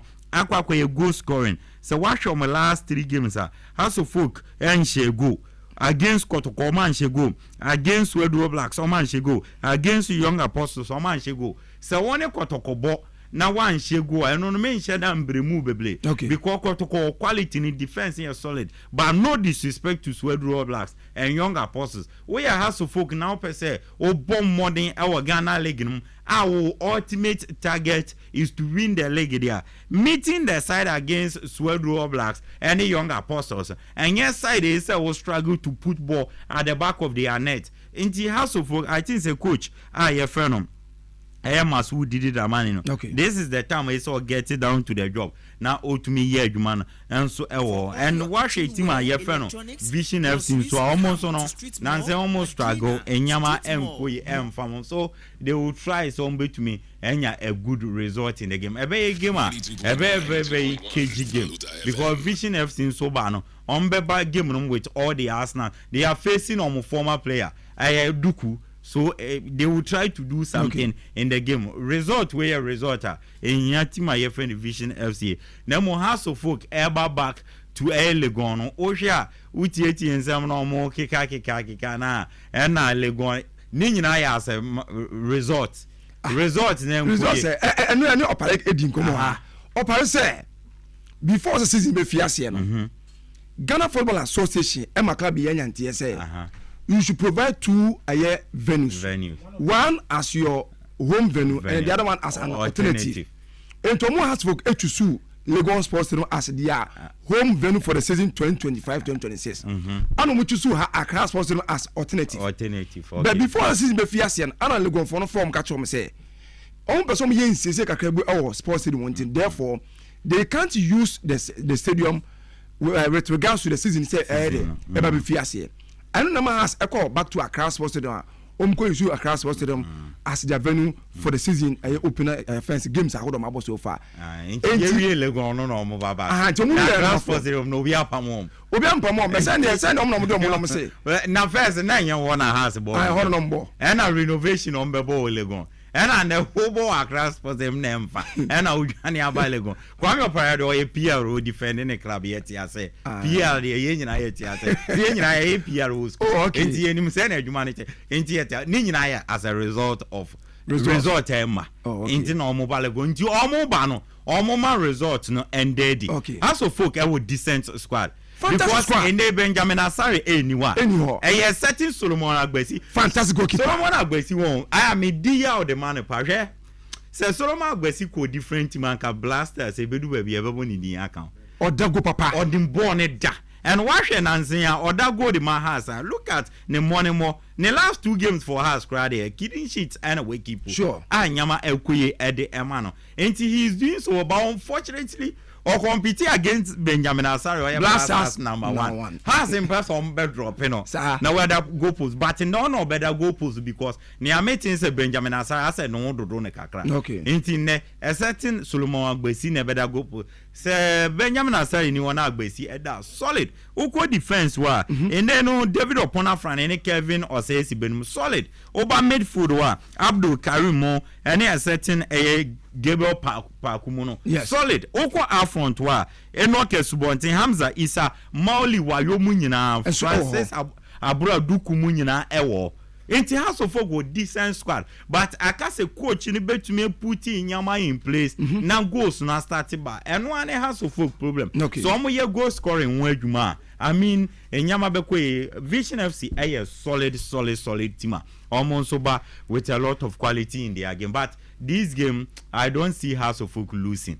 As anya dia obesa picking a drawby in this game. But if a win Beba game numa, I would tip to my friend House of Folk to win. All right. So one because me other story to touch on. But okay, na kotoko game no bet before you memo atwaso no. Ma me fanto just say game say ba so e wo GPM game number 12 enu ni. House folk ene ebo at the television FC enu 4 p.m. Na for that channel 30th of November 2025 GPA games game week number 12 enu so ni. Sweat Draw Blacks and Young Apostles about 3 p.m. Holy Stars and Nation FC 3 p.m. Bibiano Gold Stars and Diana 3 p.m. Bechem United and Hawaii United 3 p.m. Heart of France and Carolina United 3 p.m. Bekum Chelsea and Samates and also at 3 p.m. Asani Kotoko Edachana and Mediama at 4 p.m. Anna 11 Wonders and Dreams FC and so Monday 1st December 2025 and also at 4 p.m. and 1 7. Okay, Kotoko and Mediama. Yes. So what share 2 performing teams in the Ghana Premier League? Of course. In so far Ghana Premier League now, I am Mediama at that third 22 points. And Kotoko at that fourth almost 20 points. So between Kotoko and Mediama no, just 2 points. So Kotoko winner probably pushing Mediama the aberture. Na Kotoko ababe denim and a Mediama so winner obey to me a catch up with Adriana. I will the league table and so what share Adriana any team your friend no Mediama and as a competing for the Ghana Premier League this season. Okay. And these are 2 teams so my solid additions to their team. Oshe Adriana Atapo Kunum signings so my Mediama and so a lot of quality signings into their team. Salim Adams Nuina Ababefa team no and so an Ababura team no. Kotoko surprisingly Omulusu midweek game against team your friend Basicoli Stars. Before then Kotoko you unbeaten team bia aim to me and share ne. So it tells you now more Kotoko. But Kotoko will few injuries will team no. Okay. And it is one of the things that I say have Kotoko of late. As almost some games in your results on your papa. And yeah, papa. And coach a friend Karim Zito Krawa complaining say almost weekend normal midweek, weekend normal midweek. Africa normal coin. My boys na abre. Into Saturday, Sunday, no work about Wednesday. And my boys no abre. Into na coach no kra complaining say ebeya. Hear something about so fatigue has set in and I'm a player so I say injuries kakraba and on a team my friend Kotoko lose only 1 game against Basicoli Stars. So it tells you more Kotoko. They are playing against a very good side. Mediama, so watch Mediama, they are playing solidly. Ibrahim Tanko Yejuma. Enyama Ekwe at the mom. And Mediama Kra this season, lose only 1 game. That was the game of my boy against Carolina United. Omulusie. And since then, so watch your last game so my bonina Omulusu be omu winning against Nation, ebe winning against Dreams, ebe ball draw against Samates, winning against Oblast, ebe draw against Huawei, any Adriana, and be winning against 11 Wonders, and last game against Bechem United, omu ball draw. So mediama winning games are omu couple of games, omu ye unbeaten, and idea back when it's omu share big guys now, omu nya result. Yes. So against Adriana, omen lusu, against Bechem, omen lusu. They are meeting another big team, which is Kumasi Asante Kotoko. So Kumasi Asante Kotoko should be very careful because Mediama Jana Omason. I was here pa Sena American 2 teams no. I was a very good squad. I share him say to me am I a very good game near to my witness say Kotoko and then Morefin Donzo mo trying kakra crowd tries to be putting the Arsenals together. Obey Chiro Onswa in the defenders ne which they are performing near. So a gamer I'm expecting a KG game in this game, but and also I'm a gamer. I see a draw in this game, Odi. I probably see a draw in this game. But apaka we had mami. Me ba cho join feed this is here on Facebook. Now join the show ni views on YouTube. Oba o search for Aluta 92.1 FM on Facebook and on YouTube. Now on say GPN coincidentally. We share last season. Aye. Having played first 11 games, you know. What the show standings in the Na Nations Lady 22. Yes. Nah, baby, any go stars I told me, you know. Yes. 20. Yes. Last season, the no. Last season. Lions told me and son. Almost 18. And a has a torso and 9. No more 18. Media Matosu enum. Almost 18. Samate 6. Almost 17. At what? Now, what to call that 8. 8. With 15 points. Yes. So, aye. And at this season, you know. Adriana Dikan 23. Yes. And a Heart of Lions I told me, you know. With 22. Oh wow. And Mediama toss me and son with 22. Yes. And a Kotokotoso and 9 with 20. Yes. And a Ghosters feet almost 19 and has a folk at also sister almost 18 points and so ever. Yes. Oh wow. Until one was so coincidentally no. I just say last season and this season I say yeah, they share something in common. Yeah. And so yeah. Until more for the other one to so na for the young queen na afi member na na oxygen so afi on fa na submission bra. So far I say last season no before say be approach week number 12 no. Na the club na you unbeaten no bibia no Gold Stars. O tiase. Ana say ana they went on to win their next game. The league, you know. Okay. Okay, after we are first opening 11 games last season, you know. Now Gold Stars unbeaten. But season yande no, omoje. Ana season is no. Koto also having played 11 games, no me unbeaten. Inti I want for us say anticipate say Koto be too much. Oh, possible. Possible say Koto be, but I feel like they maka. Atapoku ni Adriana Beji league na. They will win the league. Adriana will win the league. The squad Adriana won. Ebi akotoko na machi kakra. Experience, quality. Or more quality first 11 now bench and so solid. Manager no so pumping. Yes. Chuba or yeah, Juma Bruta. So abako leg in idea maka. We am me jina Adriana any atapoku mo beji leg na fi. Okay. But possible kotoko with squad or mukita na possible. Kotoko quality o. Aye. I want you better one say solid squad but fatigue. And Africa no more koy no more buy no more bo midweek bo weekends midweek weekends near the enti am fatigue asset kotoko injuries bebre wo mu team no so ni nyina kan bi and kotoko bre and na decision ba ku mienu bi timing of selling a better amwa ne ade and so amwa kotoko ba in all Kotoko still quality to compete in the Ghana Premier League. Until that game against Mediama there, I don't see Kotoko losing. Say anya probably Kotoko anya there Krombenya draw. All right. Yes. Apakan GH and your Kano, you are live on Aluta 92.1 FM's way at the weekend edition of Global Sports.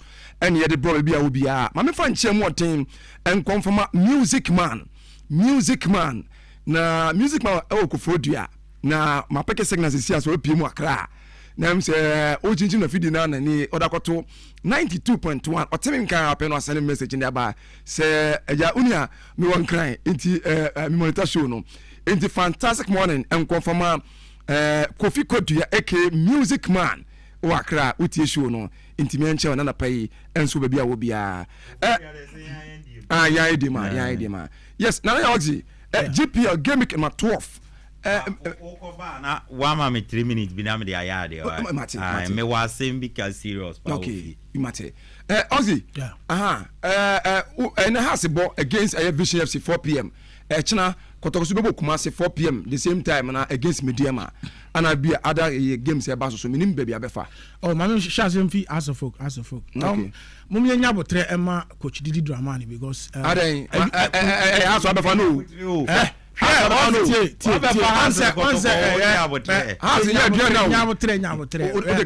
once Ghana ha especially Kotokone has ye for coach ye person Okonjo magic ono coaching enya magic no be yo munya botrema no how many matches no abo 92.1 we can win it 12 league match the whole season ya wash us here even yan ko second round cry nti munya botre as of folk supporters ni ya like you follow football but when him say abetie so abetie say sija so when enya abetie say deputy when point accumulation o dey hwade o board one one point I was here the last time match on last three games possible 9 points we pick 2 nyabotre munya botre ma coach Didi Dramani onye small coach o yo ya over you work on say after no wabo on place ni jali on place ni training this is the 12th match of have how the team ni year pre-season on the pre-season another pre-season in the pre-season bia na be ko ya amana na yo o dey ti o Ghana 40 yeah Mr. Momi kaze House of Folk supporters ni Ghana ma yenya botrema coach Didi Dramani hwane last 10 matches awabo walusu ba ko pe 22nd of September on Dreams boy o we need dreams 27th of September on 11 wonders na boy o we need 3rd of October on Bechem Odroy Heart of Lions on the 14th Odroy 19th of October on Brecum Chelsea in a boy in Winnie Bibiani Go Stars on the 26th of October Odroy Basaka Holy Stars on the 2nd of November Winnie Kumasi Asante Kotoko Olusi and a Sweden Blacks or board draw which is on the 15th of November or board young apostles and so on your board draw inti for me no I think that across folk as a pressure amount munya botremano after no one 12 game inti after na all jelly players once uhwekra na nya sure say sabe kwa or the first 15 events say players or the ombo after na players no hu omo mako inti yakase ye suja gu no so it is too much for him to the jide say early this year na game for league no kwa yenko ba bia o yes ye nchai like yenko second round I better players some better players amano inti for me India I feel say munya botrema coach Didi Dramani minim say Didi Dramani do a good coach wa coach Kumasi Asante Kotoko the Magic League wa call right dream Denmark say Blasters in yakofo nya yes so I believe say oba Kotoko ni say man a chance they gave him chance ample time for him to do everything inti across of Okawaba I think say the supporters need to give him time so that he can work with the players and work with them very well because Osha ese onya abutre for this second window never ban as what top players or checking there are a lot of things as well checking and to put in place into Kumasi Asante Kotoko as work there I think say the least when him say in association football your clubs be one ma odie call worldwide oba Ghana club it say has no Kotoko omuni sa ample time give me that say samre na twam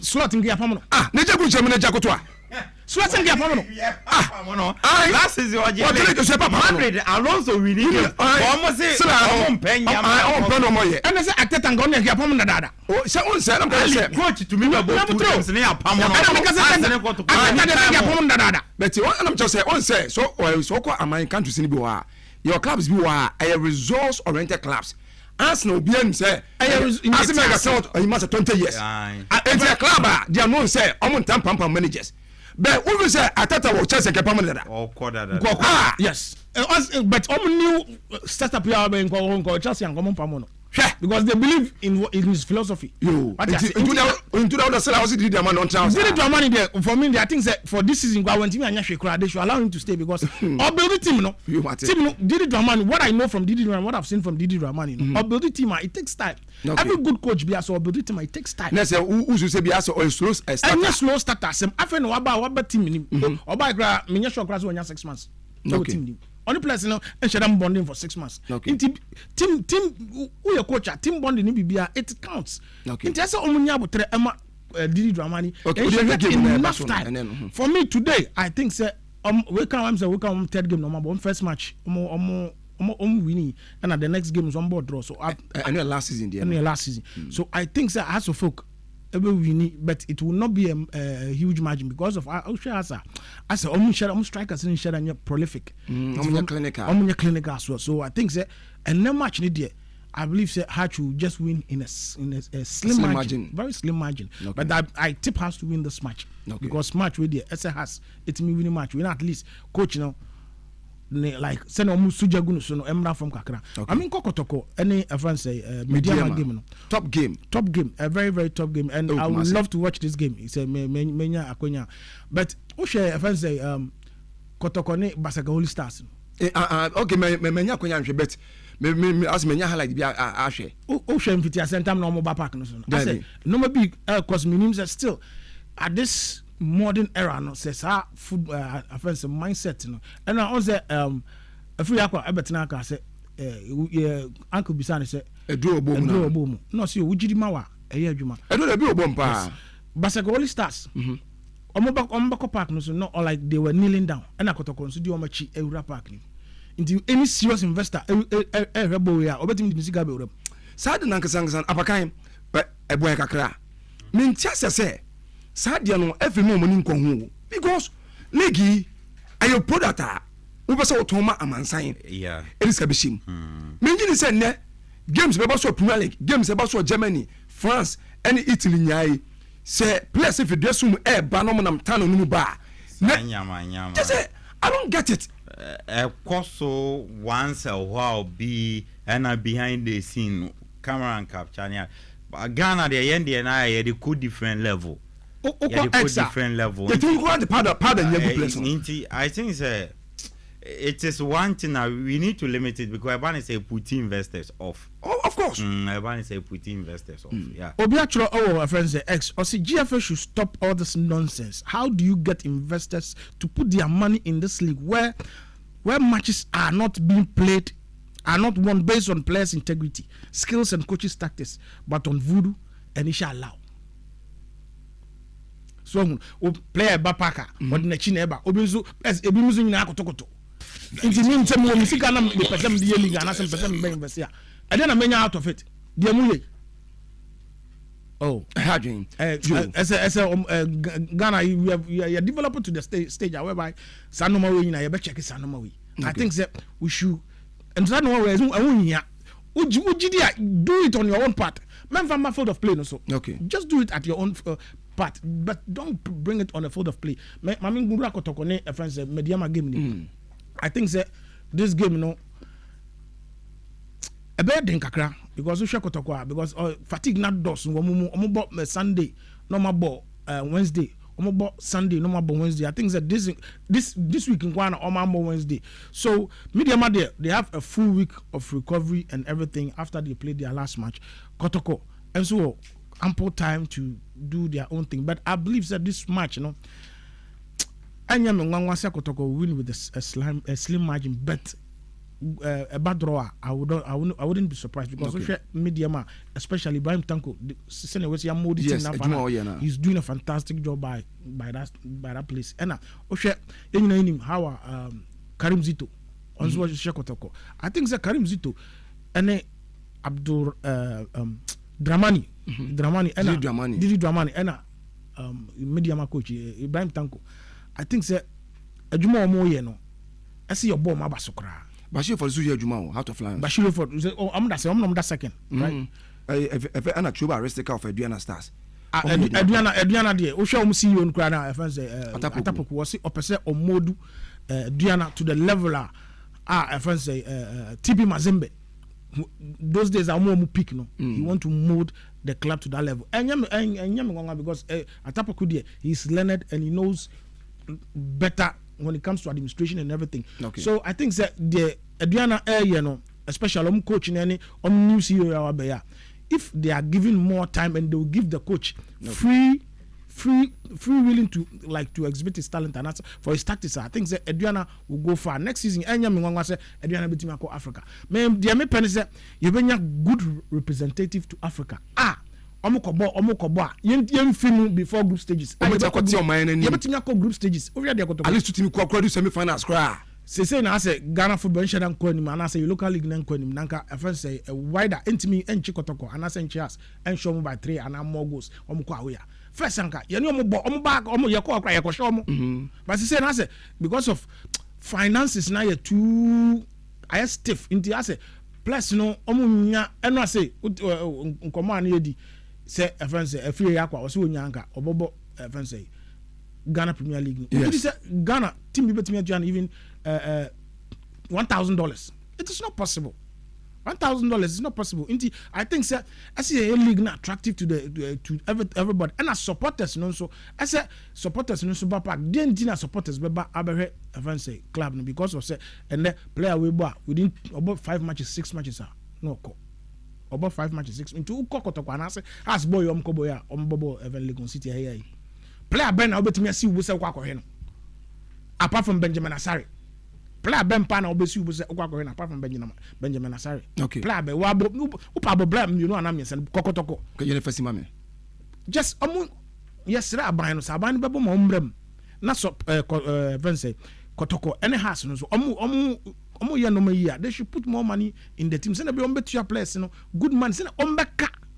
Okay. Ghana say na be ye cook stadium ayenim so ye kwa Mpoku ye kwa Benjamin Asare because of say on na ye den on the face of the team and as the face of Kotoko say na be ebeka league ni ye betimi ahwe league no we go to Ghana me ko Kotoko enyem because of say minim say Kotoko about 2 players good because he has folk match minim say me ko Benjamin Asare me ko but na ka chem say me ko akra so folk o da pa na ye nyina ye nko say nipa timi stadium enyemada Abedin stadium enyemada na classico stadium anyema na Kotoko I has innovation o de go kan classico asem ye kan he ade. Okay, yes, me and the tape for say na ya oxy and etene kan pa kemasa ba nche bi bet ma mfon to tape for nim say na street aye fair a street mall and a street fair e Ghana fo nyina ene ana efiase ene 29th November 2025 and nti baby a obi a woteme nka ena no pay e bia we a business owner own a lot of businesses o pe akonya senka betimi showcase dia kire amansan e akonya nani e bia we artisan Unyankopon ama adoma chere bi talent bi a wo de nwene niema ye ne mabebere ne mo unyakonya sa amansa beti nka amansa behu opportunity ne nie e bi nso a wo ye food vendor ye wo nua na wo de bi ti se o se krum na se fo nyina na e akonya sonko ana street mall e de mamu nyina enti e street mall present street fair 2025 e baso e wo Madina Fire Service Station wa Redco but your way about all the forecourt of Aluta 92.1 FM enima ya ene baso ene ya entibra be showcase unua na utimi nim enwa bra be showcase niam utimi pam won obi oye fashion design hu nkroma nyina but your akoya ni na obese obe frempeni for no wonya konya timi a register na fe ne watimi no wa share street fair 2025 ma number sinini 0595 982 914 0595 982 914 0595 982 914 and I say 0550 700 545 0550 700 545 na fi what me street more penny for and street me din ko ma me na so phone lines na fi memra ISTV flex na fi makoyo our paka aso na fi ye de osoro nyan so abawie ene number obetima afra fi utimi de wadwen kira ta kire eni 0256 118 783 0256 118 783 0256 118 783 and I said 0209 005 212 0209 005 212 0209 005 212 oba be fawo na fo adwen kire nsema wo do discussing nya both foreign and local unso etimi afana for etimi do input na tajum de chema bia enso etimi kama yanko maso na fe yan first scholar. Hello, good morning. Hello, good morning. Hello. All right. Hello, good morning. All right. Say when to mention so ubeti room 0256118783. Yanko amanso na fi fire first caller. Good morning. Pacho me di Ahmed mi kasatu tamahabo. Yo Ahmed. Distinguished. Yo mienti. Yes, hearts of folks. Coaching players and and the match will win. Or what you mean match where about the second place and I shall get over to for them. Islam, match where they win match in my end. That's it. Yo, Mr. Madasi Bebre 0209 005 212 0209 005 212 and I said 0256 118 783 0256 118 783 now so what afre a room na 40 me do input attache amabia enso tima kama Steve Flex me enti okakra bi na fe yenko wi apakan wona fe okay we dey am for call bi na fe misro.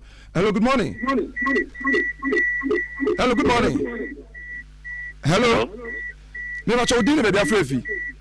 Yeah, Odi. Hey, Mr. Music Man. Yeah, Odi. I'm say lo already mam kakra na fe ni. Valeu. Yo, odam me enti o. Da was pa ni konsa mo de say ni ti o pa. Okay. Nemo abie ba kwa ha mo kotoko ho. Strikers no. Strikers na die. In fact, that is the na keye sen campaign for no ehwe eton striker ikoma ne ko. Abetamo. What ko poku enya woni a wapra. Odon ko wani nipa o de anim ho. Don so isusu nya papa. Don so ono so nya papa. Na ma to iki player e jarma ne ko. Enka mo wani mo si ni ko wi na ko mo be to na ko ma to ne ko. Na ma ma e jarma ne ko. Nti sa abia ko to compare for year there. In fact, na ni kura e da mafi.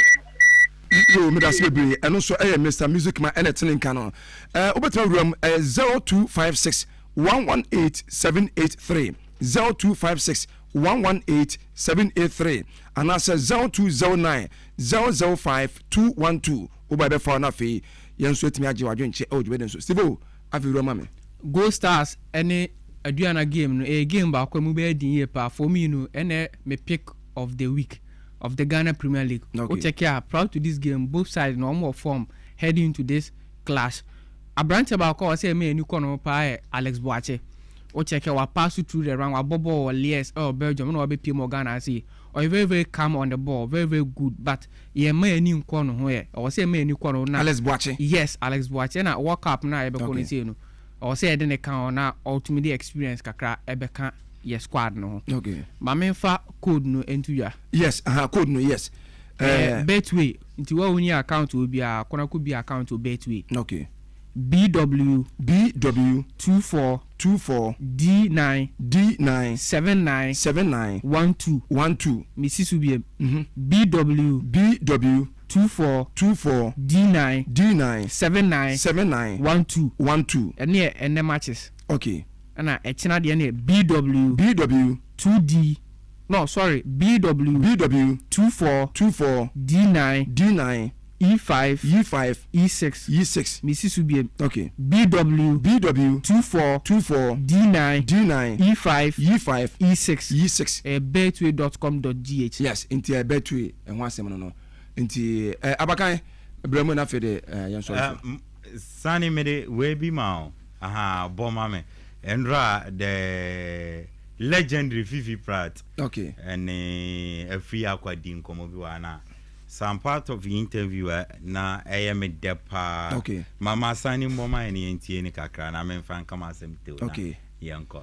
Ben no so I think on my show ni Ghana dey so Ghana me chrome team be United but say maybe a one there. But apart from be United me support to Kumasi Asante Kotoko. Yeah. Apart from BA. Yeah. O support to Kumasi Asante Kotoko. We fans also your hands for power. Sir, normal. But when me say me nya hands mo amebo cry chen Kotoko. We your hands yeah, mebo but yes me support to. Okay, we your hands amebo. Oh yeah, why not? Hey, ani obuti. Wow. That be breaking news. Big news. Unya hasa obebo. Oh, why not? Yeah. Omoni no cry. Beso be pacho pa. Onka kotoko asem. O say has. Unya hasa obebo. Right now, yeah. Okay, but before that, no, I'm say, okay, call me by Odia na Endra Sana Mekan legendary Fifi Plat and a free aqua din come. Okay. Na utie free aqua or say or support Sikotoko. Nemo imprem dia onyantima your friend house or bebo. Okay. Asema mid the pa because se wash ya dia ba kwa Ghana ha yen players na kwama no ne kobobo agidi no mostly no so mo twilight of their career omo de omo career ne barrier din so mba bebo in league ma all those yen few ma bebo but how anke ye pe number so mo kwa broche ko bobo ne ha no mo be retire nkombe Gracie Ghana football no Premier League no nanka I mean omo mfasa omudini so ntumi mbe page Ghana football ba bebre na ye hu sa ye be hu so omo de omo carry na ba we ye hu asamu agya mo any few of them na say Sule Muntale ebe bobi na ade ba ko Ghana say mostly no players ro na wanyi na waye say ni wanyi na waye say nti ebe wi akire no player no ma ko bobo wa abro kire mi wo mi sika mi wo di me me bobo na nsentwefo na wanyi na fans di atem ne anu wa penny baby atena banka this are the players and yenyom wo league no ma on be pulling numbers to the stadium of course almost sansu wo din an ko be magana league na kosoro ema aya attracted to the investors atwi company eni abayen league ne so but supporters atem didie nsentwefo no bidom ena wanyi obehun se be wi echi no ma pe omo ba bi atra but wo hwe free akwa 33 years onyi bia sa on cheda nyi bia but of Felix Enka this is the time onya Ghana league na obebo okay and osio ye kotoko fan na mo onya has in prepare obebo look at House of Folk project here omuye ene Pobi Mine enyama ekoye look at Pobi Mine project omuye and omo one of the finest coach ye coach a friend Masa who did Dramani nanka when you be to say free aqua na or has team and House of Folk team no position a free aqua bono it's a position omo problem defensive midfield House of Folk go problem because after Benjamin Futu Koye no omo nsheda nya obi mon solidify omo sa position in farm so imagine say who obi to say free aqua na ogina House of Folk midfield na masses so na guys yaka ebo around him ne leadership quality any how obetumi offer leadership to boys na wo team no futu sembi obetumi dia mom so me I think say Togo afede this is the time can we take advantage now no bit say free aqua on board because every aqua is just 33 years every aqua betuma board the next 5 seasons Ghana Premier League of course or probably the next 4 seasons imagine say House of Folk having a free aqua for the next 4 seasons how our image wise ebe pushy House of Folk ebe lifting House of Folk image wise Ghana League na nkasa imagine see we free aqua wom how we betumi page Ghana League na kosoro and me no enye free aqua nkwa ye will be to say the day you our twilight of ne career the day you baby edu ye ncho de so many baby sure ene Mubarak wakasu no mumina ewo adan na efe ne clubs ne wo krodia man omo mfan yo mo project any guys yi kasa and right free akwa kan o se anya chinchini bia say sika oje wa manone no babaje probably money these guys ne kasa na mu meet your terms and condition ni amu betumi ofan mo mo ti asese and omo nim the condition say sika ni le omo nim dada enti kakra bia ye de be mo no anase I mean ye ni ye kakra imagine say free akwa na bosom o ma free akwa 20,000 cedis a month every akwa beji atomo be bo the day you walk otoko now ma probably the day you 20,000 a month but you do the day you are a yes can but you know mon kasa yes from the image of the league you know e fam omon form di no menyan e football e me boyan so imagine say who the day you walk otoko probably only the day you kasa a month 20,000 cedis a month the day you beji ato bet ma bobe 3 seasons o ma 30,000 cry obeji Mubarak wakasu look at Mubarak wakasu any energy any passion for the game now probably has an alcohol after Mubarak wakasu na month one money 25,000 30,000 a month the league na left and has an alcohol and so say has ne kotoko etua de da you a free aqua any waka so be 30,000 a month and bro so they can pay they can pay that money. And His Royal Majesty, the financier now for Kotoko, he can pay that image. Of course. Imagine say, Yako His Royal Majesty, Yaka Nana Yesrewo, the day you will crudema, Wakasu will crudema, your person Bebo Kotoko. Imagine say, boys in a plano, etis and Nana say, Mumbebo Kotoko.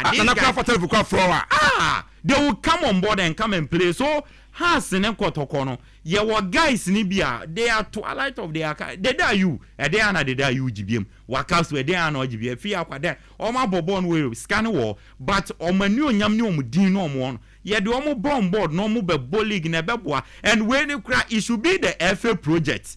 It should be the FA project, say, only these guys, I bet Kasa, normal bomb board, I bet boy and leg. So, Odi media a step in the right direction has to folk for no and they should take advantage because Emra Sule Muntali ebe boy na yenim how a lefty house of folk yes now almost train fans at the stadium because of Sule Muntali no be a person share house of course and then imagine say a free aqua or house why na person has bogema obekwa kwahwe wakasu numu wa and they da you no more class no you people should take advantage money on kasa enye chinchin bia. These are legends in the game. 30,000 a month. More the mom on league, Eddie Amai. Ne page the image of the league. So any money may have to folk for more now. So they should talk to a free aqua because I are willing to play. They die you mimi nimpa because me from me closest. Nia Martin said they die you nya kotoko obebo. Okay. From me closest Mate say wakasu nya has kotoko mubia obebo.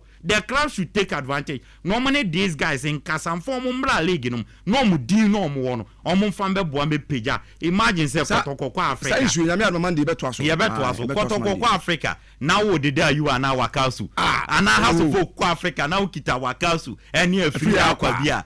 Imagine and it has a crown or one crime advantage because the day you wakasu near free aqua.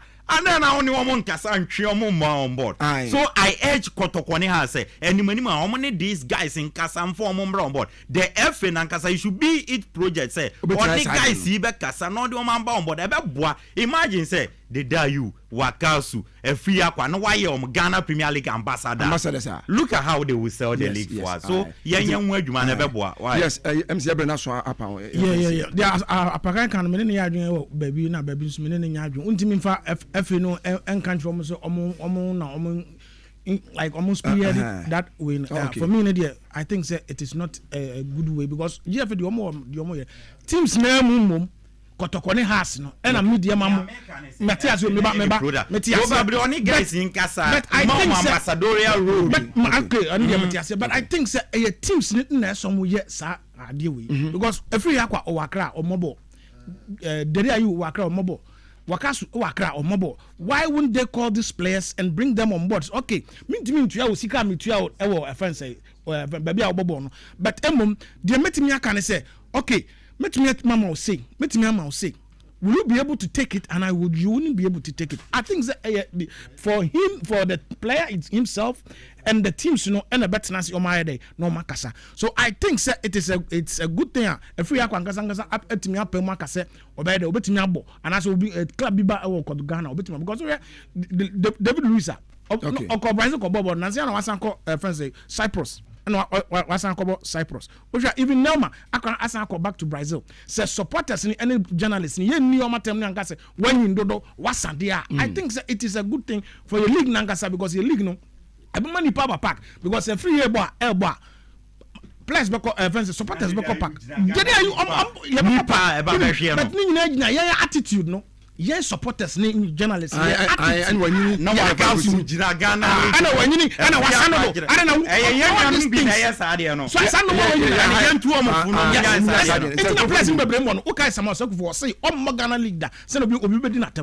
because of all these things. One thing about Ghana League now Medina Tama now Medina Matam. It doesn't make sense. But I'm available. I'm Mammy and I say me I would matam them found by. But Edu revenue yes someone ya kesi na. Almost and send someone kwa blessing be brother. Omo retire you.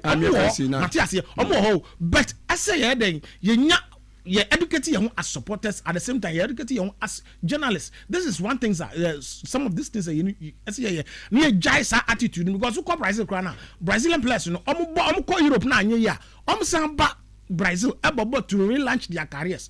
And I think it is a good step in the right direction. Yes, you're being here, all right. Nana Oxy and attending Kano. High Aluta 92.1 FM so on a sugusorti no double. Ya de osumunya enso ebewie na ya peke signals si ya sa kwanhye besi na yebeko na afia kwakwaje eyewitness report enso de fio e de aba before that civil flex now I mean say okay yakwa manso na fi yene ejaba kwaku eni nkomo Sinema, good morning. Hello. Okay, I'm say you go so ahwe na fe yetime de jaba enso aba man so na fe abo ma bia so. Hello, good morning. Yeah, good morning.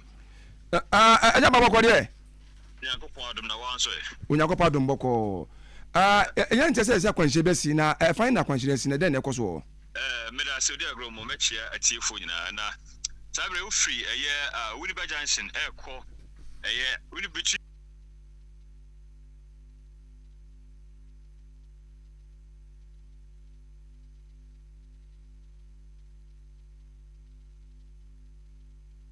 Kipus. Na over school say what Kipus, but I'm a dorsal yipa. You can see the cars if I answer dorsal. Na make us say a free Winnipeg Junction. Okay. I will say a Palm Junction no. Honor traffic car and Kwakama. Sa cars a benina and yabotre one way would be cars a because accident from any yipa and tea. Now some person make Emma.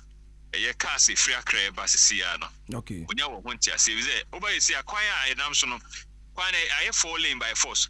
Na cars aye kwa akra nam amfini. Endo kura animu wona e ba nyina na ablock dada. Akwana si kan ntimi nko kan ntimi ma. Okay. Oh. Odi aromo weni ne ma ya idru ba bia. Sa wo kasa radio so obi wo hontia se oba ne party sem. Ampa. So oba hwe cars e wo kwan yi so se ya. Wontimi nko ani wontimi mo wachi. Be one hour nipa gina fa akọ. Yes. You can imagine. To be as Sia, how so bad down cry and as a buffalo. A problem. Oh, now so that can I say, quite no. I buy any so money. I buy a chair, we are by so twice the other side no. Until you be a more than cry, then you probably pie fire, yapaka. What is it here? Okay. Arrow. And since ever so be so quite ye or takra the keeper. Obedrona the asa. None of us will be any sort of 2 or 2 cars at 2 4 as Obi na convinced about school. Obedro na dey answer for so be amaso. Waste of time, waste of energy, waste of resources. No correct. Arrow. Na ye kai nyina so na up to na who police ni bia wa ha. And I had you know. Who police ni bia wa so ye by kwan so mo gira ho a omo check road weight, omo check insurance. So omo part of insurance company you can't tell. And so omo the energy nyina insurance, man insurance companies, companies no. Once Niansi nka omo ha bi omatimi aboa ama omo easy traffic ama nipa nya kwan akọ ehie omo on sisi to kata da bia na wa hwe ya obi to obeje wan wesi bon nenso that's the reality and correct what I say and to wada because obe hwe de ekoso ha nipa wa de am de sempani fo bi mo ha omo de ka hwe omo dro ofa ba bia akọ enye yie on sisi enti e ka say dru ba bia Ghana fo ni nye di no mo ntie no mo fa MPP ni edi sinto nchen esi kwan isu ye nya MPP semu nya ndi system e Ghana for na ejina esi ayehwe mu tankers akese a eko wana ya load ni ema de ko ni nyina obi aka kwantifi mu nyina maka kwantifi enti areho nanso de abaro nti de make na se wana e free kan eba abesen akọ keep ni takrade no omo tombo ase e is already cars na e choke dada na se obi wo alternative road bia and obetimi ayisu na say free Winnipeg Junction ebesia kwa Palm Junction de esi de car nko kamba between the in between nyina cars nyina no nyina one stand still yanko ba bia yo eja ba das bebre das yo etiefo jo so we enso eja ba kwaku ene tene ka se ono so de nkoma kakra aba ye de si na ye de si Sibo Flex te wona fi yanko na ebre no kopa sara ba ku mienu bi yeah me boys ni bi so mutie pa me so na mo hwena na mo ntwama di mame ntu de metro oda yetiwo yeah madam for akwa friend Julius on so o monitor show no na madam for akwa Stargent Computers on so e monitor show no na me ama sorry paying for our Praise Temple Pentecost ogbojo mo so mo monitor show no nti me chia obia any baby adwa on so o monitor show no yeah you me that say eno SC Flex na enyame adoma de chena Sunday na Greater Accra Division 2 League big game akọ ebeba so awo Alajo atrotef no so era chena 3:30 p.m. na fiase eno a game between Alajo United and Kutuku Shining Stars na niama sa game big game ni say omo nyina yusu sa venue no as their home ground and to that chena ana sa game na eba so Alajo United versus Kutuku Shining Stars era chena ana sa game eba so Greater Accra Division 1 and Division 2 League eba so ntia chena wona wa Alajo mpote nyina enso nko hwesa game bia enso timia kama I'm in charge of Prophet John Akoli or Sukura. Prophet John Akoli. Divine Chapel. Anna, baby, I want to. Okay. Presby. Okay. The bass in Iba. Okay. You. I was here. And there so many say. Yakwe dear. Cameroon amen 20 akese enkoma me immediate pass MP ewo ayensuano constituency your friend honorable Teddy Adi Safori odi oye heavy brutal wow na ene kro nye MP no o si school adan oye bohos ahodo no oye akwan oche MP kura na de ukopiem ewo nadmo a oye director general ewo nadmo yes honorable Teddy Adi Safori oye heavy brutal na se no bre no wansi bua de oba yesu ano ayamfa ni ndi agro ye be se si ni hini bi in 2028 enti no honorable